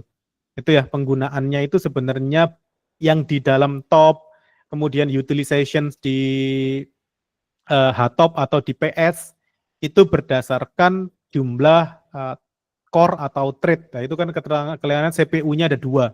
Kalau dilihat dari sini CPU-nya ada 2, nah itu yang kepakai. Kalau 100% berarti 100% dari 1. Berarti total proses yang bisa dihandle CPU ini adalah sekitar 200% gitu. Tapi kalau ngomongin sampai ke level threads atau ke clock itu beda-beda karena tiap CPU ini tergantung juga sama ya tergantung sama hardware-nya juga kadang-kadang ya. Betul, Dia betul. bisa support berapa gigahertz prosesnya dalam waktu bersamaan ya, teknologinya gitu-gitu. Jadi makanya kalau dalam Linux, dalam SRE proses, kita nggak pernah ngitung jarang menghitung yang namanya clock proses atau threads. Kita biasanya menghitungnya adalah percentage atau utilizations dari si core itu sendiri kayak gitu. Jadi tadi ya 100% itu berarti 100% dari satu core. Kalau kita pakai 8 core, ya berarti itu masih 1/8 dari total CPU yang kita punya. Gitu sih. Tapi kalau itu sudah ngomongin yang ada di cloud ya, udah cloud, biasanya pakai monitoringnya cloud, mereka itu biasanya menggunakan total, jadi persentase total penggunaannya. Jadi kalau 100 di top kelihatannya 100% CPU dari 8 core, nanti di sana kebacanya 12,5%, bukan 100% gitu. Karena kalau di cloud itu biasanya monitoringnya berdasarkan langsung di total CPU-nya atau ada gambarannya bentuk matriks yang kalau 1 sampai 8 ya core-nya, ya berarti tadi gambarannya, oh ini sampai di 1 sekian penggunaan core-nya gitu. Ya Itu kalau sih, Bang. gitu Bang Mas Dandi. Kalau udah di cloud sih sebenarnya kita udah dimanjakan ya Mas Dandi ya. Udah ada monitoringnya, udah kelihatan semua per core-nya itu pemakaiannya berapa pun kelihatan semua ya. Disk-nya, I/O-nya, terus streak-nya berapa itu kelihatan semua tuh di apa namanya? Di observability-nya gitu. Atau di CloudWatch kalau di AWS itu ya. Itu sih Mas Dandi. Oke, next question masih di Q&A. Next question-nya ini tentang sertifikasi. Mas, kalau sertifikasi apakah ada bakal ada tes command line secara live? Kalau sertifikasi ya teman-teman, kayak Linux sertifikasi Linux ya dari Red Hat itu ya. Nah itu sebenarnya dia itu praktikal teman-teman. Jadi praktikal itu maksudnya adalah kayak gini. Jadi apa namanya ngejalanin komen-komen gitu ya teman-teman ya. Jadi kalau sertifikasi Linux itu kebanyakan itu mau dari Linux Foundation ataupun dari yang Red Hat punya, itu semua itu praktikal ya teman-teman. Nggak ada ABCD yang jelas. Itu nggak ada ABCD. Yang pasti soalnya itu kita harus apa namanya hands on kayak gini lah istilahnya. Nah, kita harus hands on gitu. Gitu sih. Oke, mantap. Jadi kalau Red Hat contohnya ya, atau yang di Linux Foundation itu teman-teman pasti nanti butuhnya hands on secara live dan itu sequential biasanya soalnya. Next question Mas, kemarin saya baca tentang proses di Linux, di situ menjelaskan ada proses dinamakan zombie proses yang terjadi karena kita men-terminate parent proses. Apakah di real life zombie proses itu ada atau cuma teoritis? Zombie proses ya. Aku jujur memahami kalau zombie proses itu sebenarnya seperti kotak Pandora ya. Itu udah masuk ranah security sebenarnya teman-teman ya. Udah masuk ranah security gitu ya. Jadi zombie proses itu sebenarnya kalau ada di real case itu ya ada. Dan kalau udah ketemu proses zombie proses atau apa namanya unkillable proses, itu sinyal kalau VM itu harus segera di-terminate. Itu Ya, ya, ya. kalau realita di lapangan ya, itu VM-nya sudah harus terminate di sandbox, dipindahkan ke mana, terus udah diganti yang baru. Itu Ini menyambung sama yang diomongin Nizar sih. Jadi ini tuh berhubungan dengan kalimatnya uninterrupted proses. Jadi Ya. prosesnya udah nggak bisa diapa-apakan teman-teman, itu biasanya ada kayak gitulah. Kalau teman-teman yang kerja di hosting, kerja di penyedia server biasanya akan sering mengalami kayak gini. Itu gara-gara nggak menerapkan graceful. Enggak juga sih Mas. Ada banyak penyebabnya. Bisa jadi bahkan sesimpel memang ada sebuah malware yang sempat jalan terus kita kill dan emang dia nggak support, atau bisa juga bug application. Bener ini, karena application kayak gini itu biasanya mereka meninggalkan, walaupun aplikasi udah selesai jalan, tapi dia meninggalkan banyak bercak-bercak lah ya, sisa-sisa kerjaan yang nggak ada proses yang kill gitu. Jadi ya, dan Ya zombie ada. proses ini umumnya bisa di kill. Kalau ada beberapa yang bisa di kill, ada yang nggak bisa kan ya. Kalau bisa di-kill ya untung kita bisa reclaim, tapi kalau nggak bisa ya tadi kata Mas Ibnu, Ya, dikandangkan lah. ya udah dikandangkan gitu. Jadi ya kalau proses zombie kayak gini tuh sebenarnya biasanya ya tadi ada arah-arah ke cyber security gitu ya, ada masalah security. Nah, kalau ini ya, kalau aplikasi ngebug itu sebenarnya wajar ya. Jadi bisa jadi ngebug atau bisa jadi itu fitur gitu Pak Mul ya. Kalau aku yang ngeliat ya, antara dua Ya, ya, sebenarnya. ya, ya. Bisa itu Ya, ya, bug ya, ya. sebenarnya atau itu fitur gitu. Jadi kalau udah ada ketemu zombie proses, yang paling benar itu cara mengatasinya tadi di karantina dulu gitu. Kalau emang nggak bisa. Kenapa? Karena zombie proses itu seperti kotak Pandora ya. Seperti ini, kuda Troya. Kalau teman-teman pernah nonton film kuda Troya, ya kan kuda gitu ya. Ternyata di dalam itu ada banyak orang gitu ya. Gitu ya. Nah itu sebenarnya zombie proses atau kotak Pandora itu seperti itu ya. Jadi ketika kamu kill, dia bakal nge-spawn proses lagi. Di-kill lagi, nge-spawn proses lagi. Di-kill, nge-spawn proses lagi. Nah itu udah tanda-tanda itu segeralah dikarantinakan gitu. Yoi, benar. Nah itu salah satu case-nya. Ini pertanyaan lain Mas. Terakhir, emang niat Mas, ini salah satu pertanyaannya. Apa bedanya RRS sama VMS? Ini kayaknya yang dimaksud RRS ini kalau nggak salah resident set size, aku agak lupa ya namanya. Pokoknya intinya memori yang di available sama yang itu loh Mas. Kalau kamu cek di Freeman coba Freeman MH Mas. Freeman H atau Min MH ya, bebas lah. Nah, kan ada yang free sama ada yang available. Itu sebenarnya mirip-mirip kalau aku ngomong ya. Jadi kalau VMS atau virtual memory size itu memori yang sudah disiapkan untuk menjalanin semua proses di dalam Linux. Jadi kalau ngomongin itu berarti di contohnya Mas Ibnu ini adalah available-nya di 400 milicore. Sekarang ya, atau total malah total di 956 ini sebenarnya. Ini yang lagi megabyte. Ya, megabyte. Ini yang megabyte 956 megabyte. Intermezzo sedikit. MI kalau ada I-nya itu artinya maybe gitu ya, megabyte. Kalau GI berarti gigabyte gitu ya, jadi bukan giga. Nah, ini 956 ini adalah VMS-nya.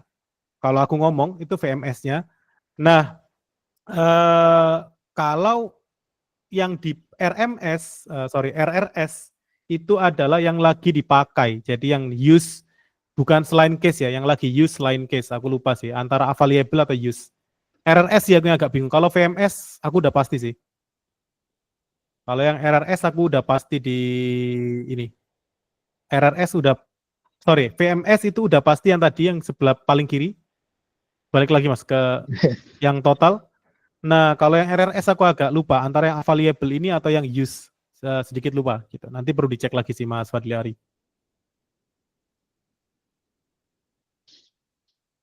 Nah, ini kalau Pak Mul ini menjelaskan secara low levelnya ya teman-teman, low level Linux-nya gitu. Oke, itu terakhir masih sebelum kita tutup, kita masih punya 10 menit ya. Coba dijelaskan ini, masih dijelaskan tentang sedikitlah tool network. Kayak gimana caranya kita, sedikit aja, secara cepat apa yang bisa. Cepat ya. Oke, untuk tools network seperti yang kemarin teman-temannya ada beberapa tools yang kita pelajari ya. Yang pertama teman-teman itu ada tools namanya ifconfig ya. Ifconfig. Nah, nggak ada teman-teman. Ifconfig. Ifconfig itu secara default itu tidak terinstall ya. Jadi sebenarnya kita bisa install pakai NetTools ini atau kita bisa pakai command IP kemarin ya, IP A. Itu nanti sama aja kelihatan. Kalau mau diinstal, kita coba install.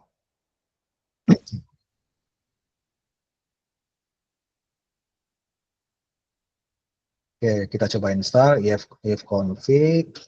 Nah, ifconfig nanti bakal menampilkan network ini ya, network interface ya teman-teman. Network interface dari VM yang kita pakai. Di sini kelihatan IP yang dikasih berapa, terus subnetnya berapa gitu ya. Nah, dan MAC address-nya berapa gitu itu kelihatan. Ini sama aja kayak kita pakai command IPA tadi ya. Sama aja sebenarnya, kelihatan juga. Itu by default Linux itu pakainya command IP, bukan pakai command ifconfig gitu. Terus ya bisa untuk apa namanya? Bisa juga spesifik ya, misalnya kita mau ngelihat yang ENS4 ini gitu ya, tinggal min i itu ENS4. Oh, salah ternyata.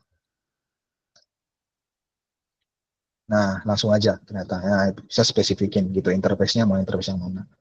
Gitu. Jadi intinya command ifconfig ini tuh untuk pengaturan IP address yang ada di VM kita ya. Di sini kita bisa juga ngeset IP address dari VM kita, bisa ganti-ganti subnet dan lain-lain gitu ya. Ini berhubungan sama IP address lah. Gitu. Terus ini masih telnet. Oke. Belum ada juga pasti. Telnet, oke, telnet ya. Kemarin ada komen telnet juga. Jadi telnet itu sebenarnya udah ada, karena kita udah install NetTools mas. Jadi udah terinstall. Jadi kalau kita, jadi telnet itu dia bukan default ada Linux ya teman-teman. Jadi teman-teman kalau tadi kita udah install pakai NetTools ya, tadi ada komen install NetTools, itu udah sekalian install telnet, kemudian sama netstat kalau nggak salah. ifconfig, netstat sama telnet gitu. Nah, lanjut. Nah, telnet ini itu untuk kita mengecek port yang terbuka dari server kita gitu ya. Itu untuk mengecek yang terbuka ya. Jadi sebenarnya dari luar aja sih ya. Kita coba dari laptopku deh. Aku ngecek ke VM misalnya ya. Aku ngetelnet ke VM, tadi IP-nya 3434 221 62 gitu ya, 62. Kita coba telnet 22 ya, port SSH-nya gitu ya. Nah, bisa gitu ya. Jadi ini sebenarnya fungsinya untuk mengecek apakah port itu bisa diakses atau tidak gitu ya. Port itu open atau enggak gitu istilahnya. Gitu ya. Nah, tujuannya untuk mengecek itu. Nah, ini juga biasanya kita kalau di real case ya teman-teman. Salah satu fungsi telnet ini untuk mengecek apakah dari host kita atau dari lokal kita itu bisa mengakses server dengan port tertentu. Contohnya port 80 biasanya. 80 atau 93 yaitu portnya HTTP gitu ya dan HTTPS gitu ya. Nah, untuk mengecek port itu apakah bisa diakses dari lokal kita atau tidak. Itu fungsi utamanya ya. Nah, terus ada juga nih komen netstat gitu ya. Netstat itu untuk melihat port yang ada yang terbuka atau yang open saat ini di VM kita gitu ya. Ini di server kita gitu ya. Komennya itu pakai netstat, netstat itu bakal kelihatan kayak gini ya teman-teman. Tapi kalau mau ngelihat port yang terbuka itu bisa pakai komen TULPN gitu ya. Tulpen. Nah, itu bisa kelihatan kayak gini, itu bakal kelihatan proses yang dari tipe networknya apa, TCP atau UDP gitu ya. Terus kemudian protokolnya apa. Terus kemudian dia ngebuka portnya berapa gitu ya. Ini ada kebuka portnya 53 dan dia bisa diakses dari luar atau enggak. Itu kita bisa lihat dari sini teman-teman. Kalau dia itu 0000 gini, itu artinya dia bisa diakses dari publik gitu. Bisa diakses dari luar gitu ya. Nah, kalau 127 ini artinya dia hanya listen localhost. Jadi hanya bisa diakses dari lokalnya VM-nya itu saja. Gitu. Jadi di sini bisa kelihatan port yang terbuka itu port 53, 22, terus ada port 20202 ini ya. Terus ada port 323 gitu. Dan ada port 68. Nah, di sini juga bisa kita lihat program yang atau prosesnya itu, nama prosesnya itu apa yang melakukan itu. Nah, di sini ada Fluentbit. Ini karena kita pakai VM-nya GCP kayaknya ya. Jadi ada Fluentbit, ini bawaannya GCP nih. Mas jangan diinfo Mas. Nanti dikira sponsor ini Mas, nggak. Oh iya ya, Sponsor ini, Mas. sorry. Ini Harusnya VM-nya bikin sendiri. Justru itu Mas, ini harus ada GCP yang sponsorin Mas acara kita gitu. Nanti masuk YouTube aku kena ini Mas, Mas GCP. Jangan Mas. Oke. Di sebuah cloud provider gitu ya. Oke, di sebuah cloud provider gitu. Jadi ini toolsnya cloud provider untuk mengkolek log lah istilahnya gitu. Oke, nah ini masih sebenarnya ada pertanyaan dari Mas Fahmi Ruswandi. Mas, tool iPerf apakah bisa menjadi patokan mengukur bandwidth network antar site? Aku bisa bilang iya, antar site ya, site to site, client to server atau server to server dengan satu tanda kutip ya bisa jadi naik turun kan, nggak kondisi network itu kalau udah antar site itu banyak faktor ya. Dalam arti kondisi jalurnya, kadang ada yang bentuknya itu shared networknya dan lain-lain. Jadi kalau kondisinya bagus, hasilnya belum tentu itu selalu bagus, tapi itu adalah kondisi aktual kecepatan bandwidth yang bisa dilakukan antar site to site pada waktu kamu ngetes. Kayak gitu. Karena kita udah pernah coba AWS to GCP, nah, ini nggak apa-apa ya, dua-duanya kita sebut nggak apa-apa. Azure iri nanti. Kita pernah coba AWS to GCP dalam 2 hari berbeda, hasilnya cukup berbeda drastis. Dari ada yang 300 Mbps, ada yang 600 Mbps, ada yang turun sampai 100 Mbps.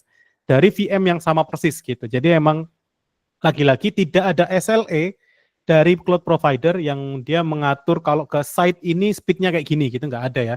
Betul. Kecuali kalian punya dedicated line gitu. Betul, dedicated line itu baru ada garansi dari ISP-nya atau providernya gitu. Kalau saya gitu itu ya. kayaknya nggak ada. Yoi, benar-benar. Jadi kalau bentuknya adalah dedicated line yang mereka punya SLA, kalau turun amuk aja mereka mah ya. Betul. Gitu. Betul. Nah, jadi ada tools iPerf tadi dimention, mungkin sedikit di 1 menit. Boleh, kita sisa. coba iPerf ya, kita coba satu. Nah, kita kamu punya iPerf-nya? Ada, kalau di lokalku ada, aku udah install iPerf, tapi... Oh ya, ini teman-teman ini kan sebenarnya selesainya jam 8.30. Kalau teman-teman yang sudah mau live sangat boleh, tapi kayaknya masih penuh lagi bersemangat. Jadi kita lanjut, nggak apa-apa. Kita lanjut sampai selesai lah yang bagian iPerf-nya ini untuk testing. Lebih dikit 5 menit paling. Ya. Dia lagi kesepian ini kayaknya, tumben-tumbenan. Biasanya cepet banget selesainya. Maunya cepet-cepetan, ini lumayan lama dia. Nggak apa-apa. Jarang-jarang soalnya kita sharing-sharing begini.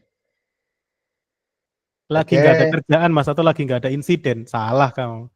Ini akan ada insiden besar habis ini. Tunggu aja Mas ya.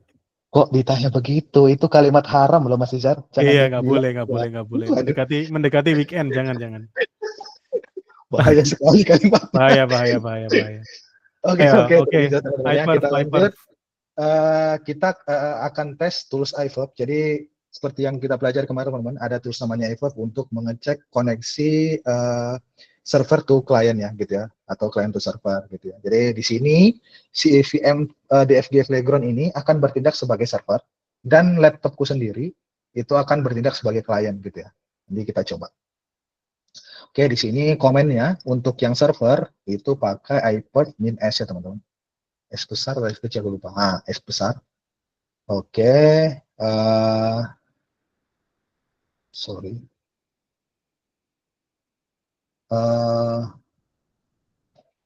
S.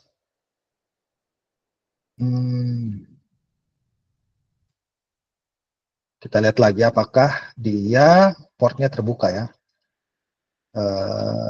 To open. Oke, tadi ada di sini. Tak hapus saya deh.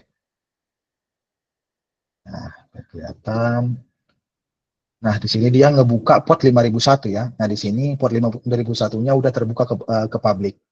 Nah, kita coba telnet dulu. Portnya tadi 5001. Loh, kok terakhir? Waduh, ternyata sepertinya ini firewall-nya belum dibuka, teman-teman. Perlu dibuka dulu kayak Mas.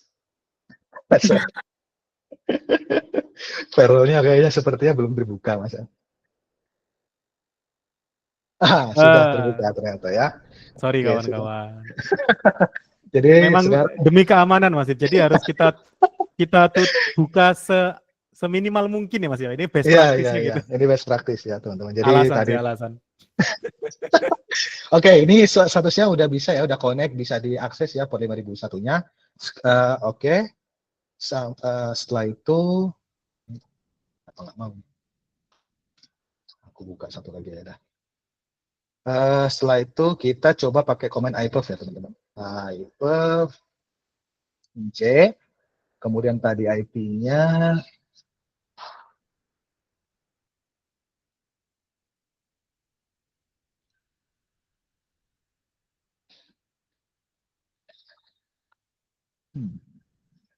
kok nggak mau?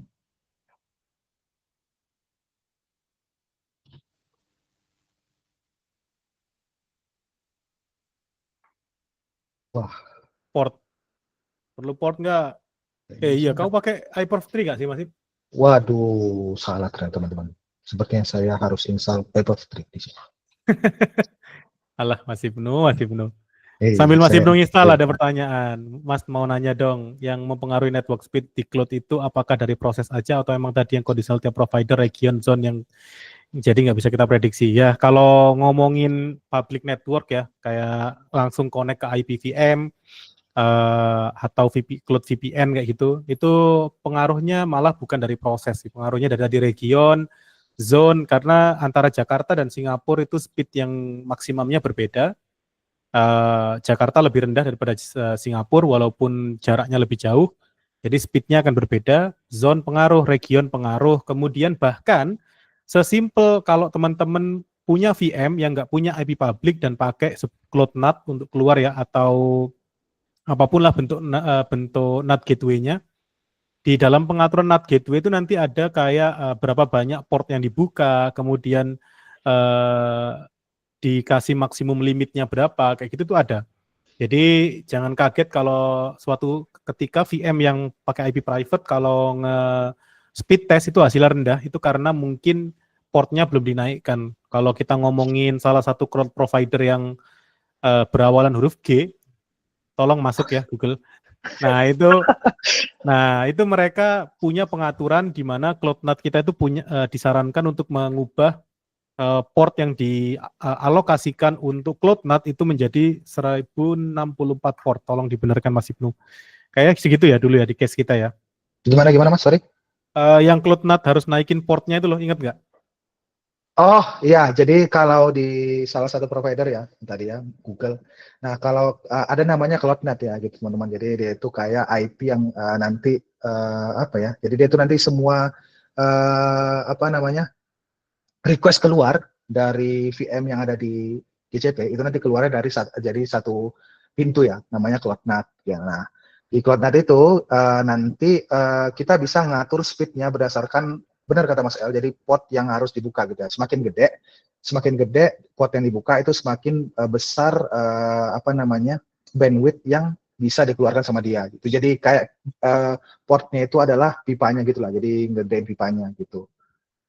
Itu teman-teman. Jadi tapi itu ada hitungannya ya teman-teman ya. Jadi semakin gede kita naikin portnya, jumlah VM yang bisa kita deploy di Google itu semakin sedikit gitu ya. Jadi berpengaruh gitu ya teman-teman ya. Tapi kalau semakin sedikit portnya nih, speednya semakin lambat, tapi VM yang bisa kita deploy itu semakin banyak gitu. Nah ini udah kelihatan nih. Nah ini kelihatan ya teman-teman ya. Jadi transfer itu sekitar segini gitu ya.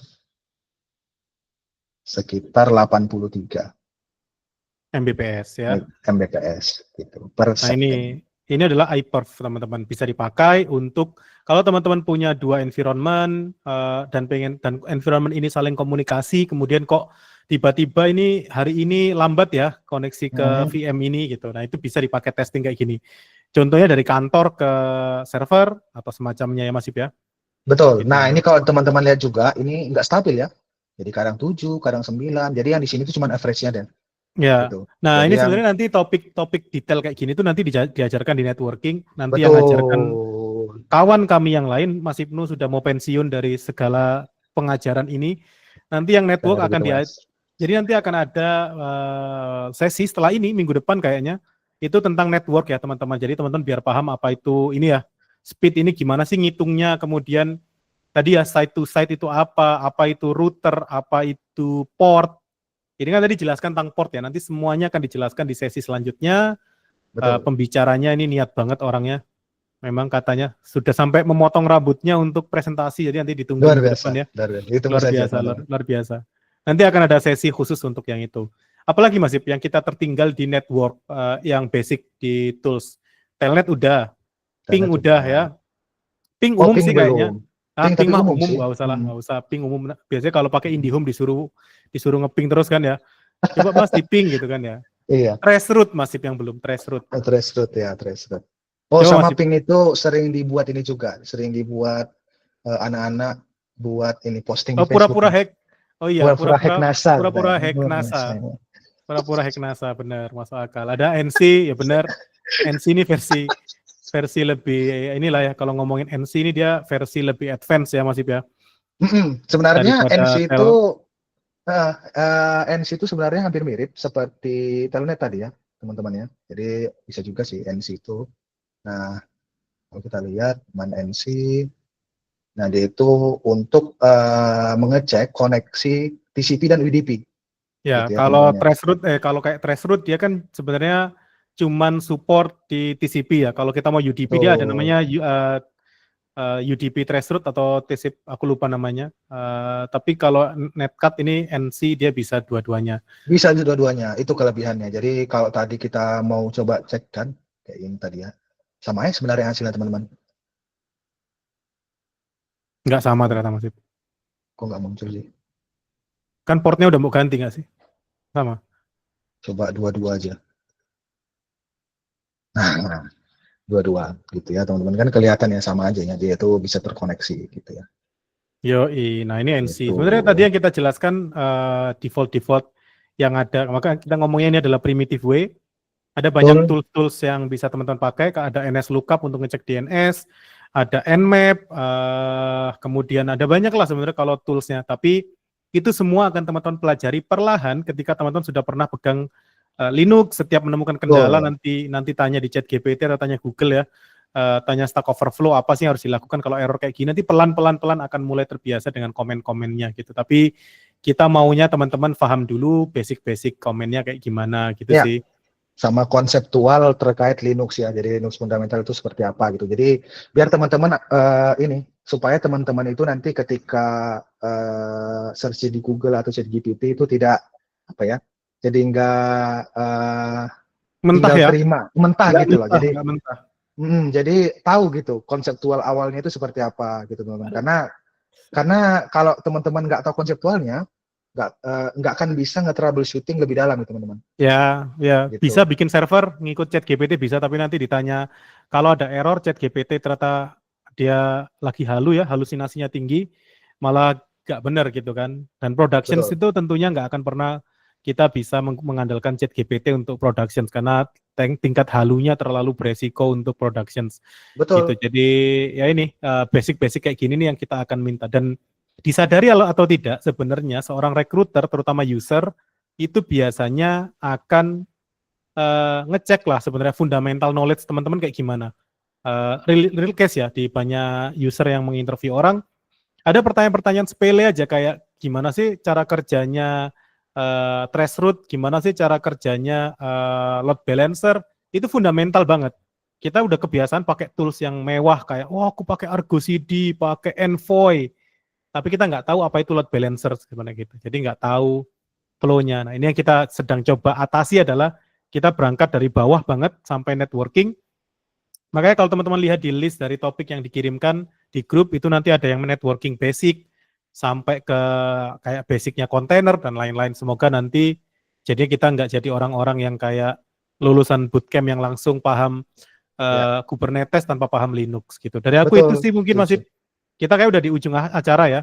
Pertanyaan tadi Sama. udah dijawab barengan sama ngerjakan. Ini lagi-lagi teman-teman nanti aku akan kirim slide-nya kirim materinya ke YouTube. Nanti aku akan kirim juga referensi untuk teman-teman main untuk bikin log ya kayak tadi pakai Flog. Kemudian nanti bisa ditiru apa yang dilakukan Mas Ibnu dari Flog tadi. Terus nanti bisa mainan kayak iPerf dan lain-lain. Gitu sih. Ada lagi tambahan Mas Ibnu? Mungkin nambahinnya teman-teman. Jadi supaya teman-teman lebih semangat nih. Ini sebenarnya supaya kita lebih semangat sama-sama. Bukan. Buat motivasi aja. Buat motivasi teman-teman aja ya. Jadi jangan dipikir apa yang kita pelajari fundamental ini tuh basic ya teman-teman. Jadi nanti teman-teman ini ke depannya ini basic ini tuh akan kepake nanti teman-teman ketika teman-teman udah berada di puncak karir malah. Ketika teman-teman sudah mengisi posisi sebagai VP atau sebagai manager, itu bukan lagi tools yang teman-teman yang teman-teman berikan gitu, tapi konsep. Jadi yang diadu itu adalah konsep basic gitu ya. Jadi basic ini tuh penting banget teman-teman buat karir teman-teman, nggak cuman di DevOps ya, di IT lah secara general. Itu basic itu sangat-sangat penting. Ya, benar. Ini kalimat baik banget yang aku dapatkan dari salah satu senior Bapak Full Stack Indonesia ya, Pak Utian yang dulu atasan kita juga. Beliau itu pernah ngomong jangan cuman belajar tools-nya, tapi belajar teknologi dari tools itu. Jadi kalau kita suatu ketika tools tersebut sunset, hilang dari pasaran, kita mau pakai gantinya, pakai alternatifnya itu gampang. Jadi kayak jangan belajar GitHub Action, tapi belajar bagaimana konsep CI/CD itu sendiri. Jadi kalau kita ganti tools itu kita jadi gampang gitu ya. Jadi jangan cuman belajar toolsnya, tapi belajar teknologi di belakang tools tersebut. Itu sih quote-nya dari Pak Utian. Dipinjam aja sama kita ya. Iya. Itu ya teman-teman. Mas, apakah ada meet up untuk bahas-bahas Kubernetes? Ada Mas Fauzi. Nanti di Jakarta tanggal 15 kita akan bahas GitOps dan Kubernetes. Insya Allah offline 6 jam. Rencananya sementara ada di daerah Jaksel ya. Ya, untuk lokasinya nanti mungkin kita menyusul ya Mas ya. Nanti kita infokan kalau udah fix gitu. Tapi yang jelas di Jakarta sudah ada sponsornya masalah. Yoi, tanggal 15 Februari. Tanggalnya juga udah fix gitu. Bentuknya adalah workshop 6 jam. Kita akan belajar deploy Kubernetes pakai GitOps ya. Nanti kita akan insya Allah open untuk 30-50 orang, free.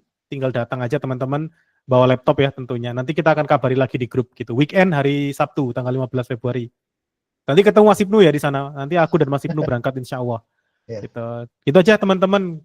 Kita udah molor 15 menit tapi gak apa-apa. I really enjoy the process. Dari aku mungkin itu aja teman-teman. Kalau mau komunikasi lagi bisa langsung mention Mas Ibnu, bisa mention aku di grup Telegram ataupun di Discord. Kami aktif di keduanya. Gitu ya teman-teman. Thank you. Sampai bertemu lagi next time. Thank you ya. Bye everyone. Bye everyone. Selamat malam.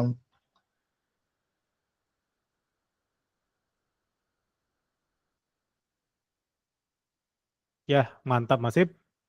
Besok ngopi Masip. Ya, besok kita ngopi lah di Kobesau ya teman-teman juga kalau mau ikutan ngopi nggak apa-apa ya. Yang di Jakarta ya, yang di Jogja ya, Di Jogja ya, di Jogja. Kita ngopi besok.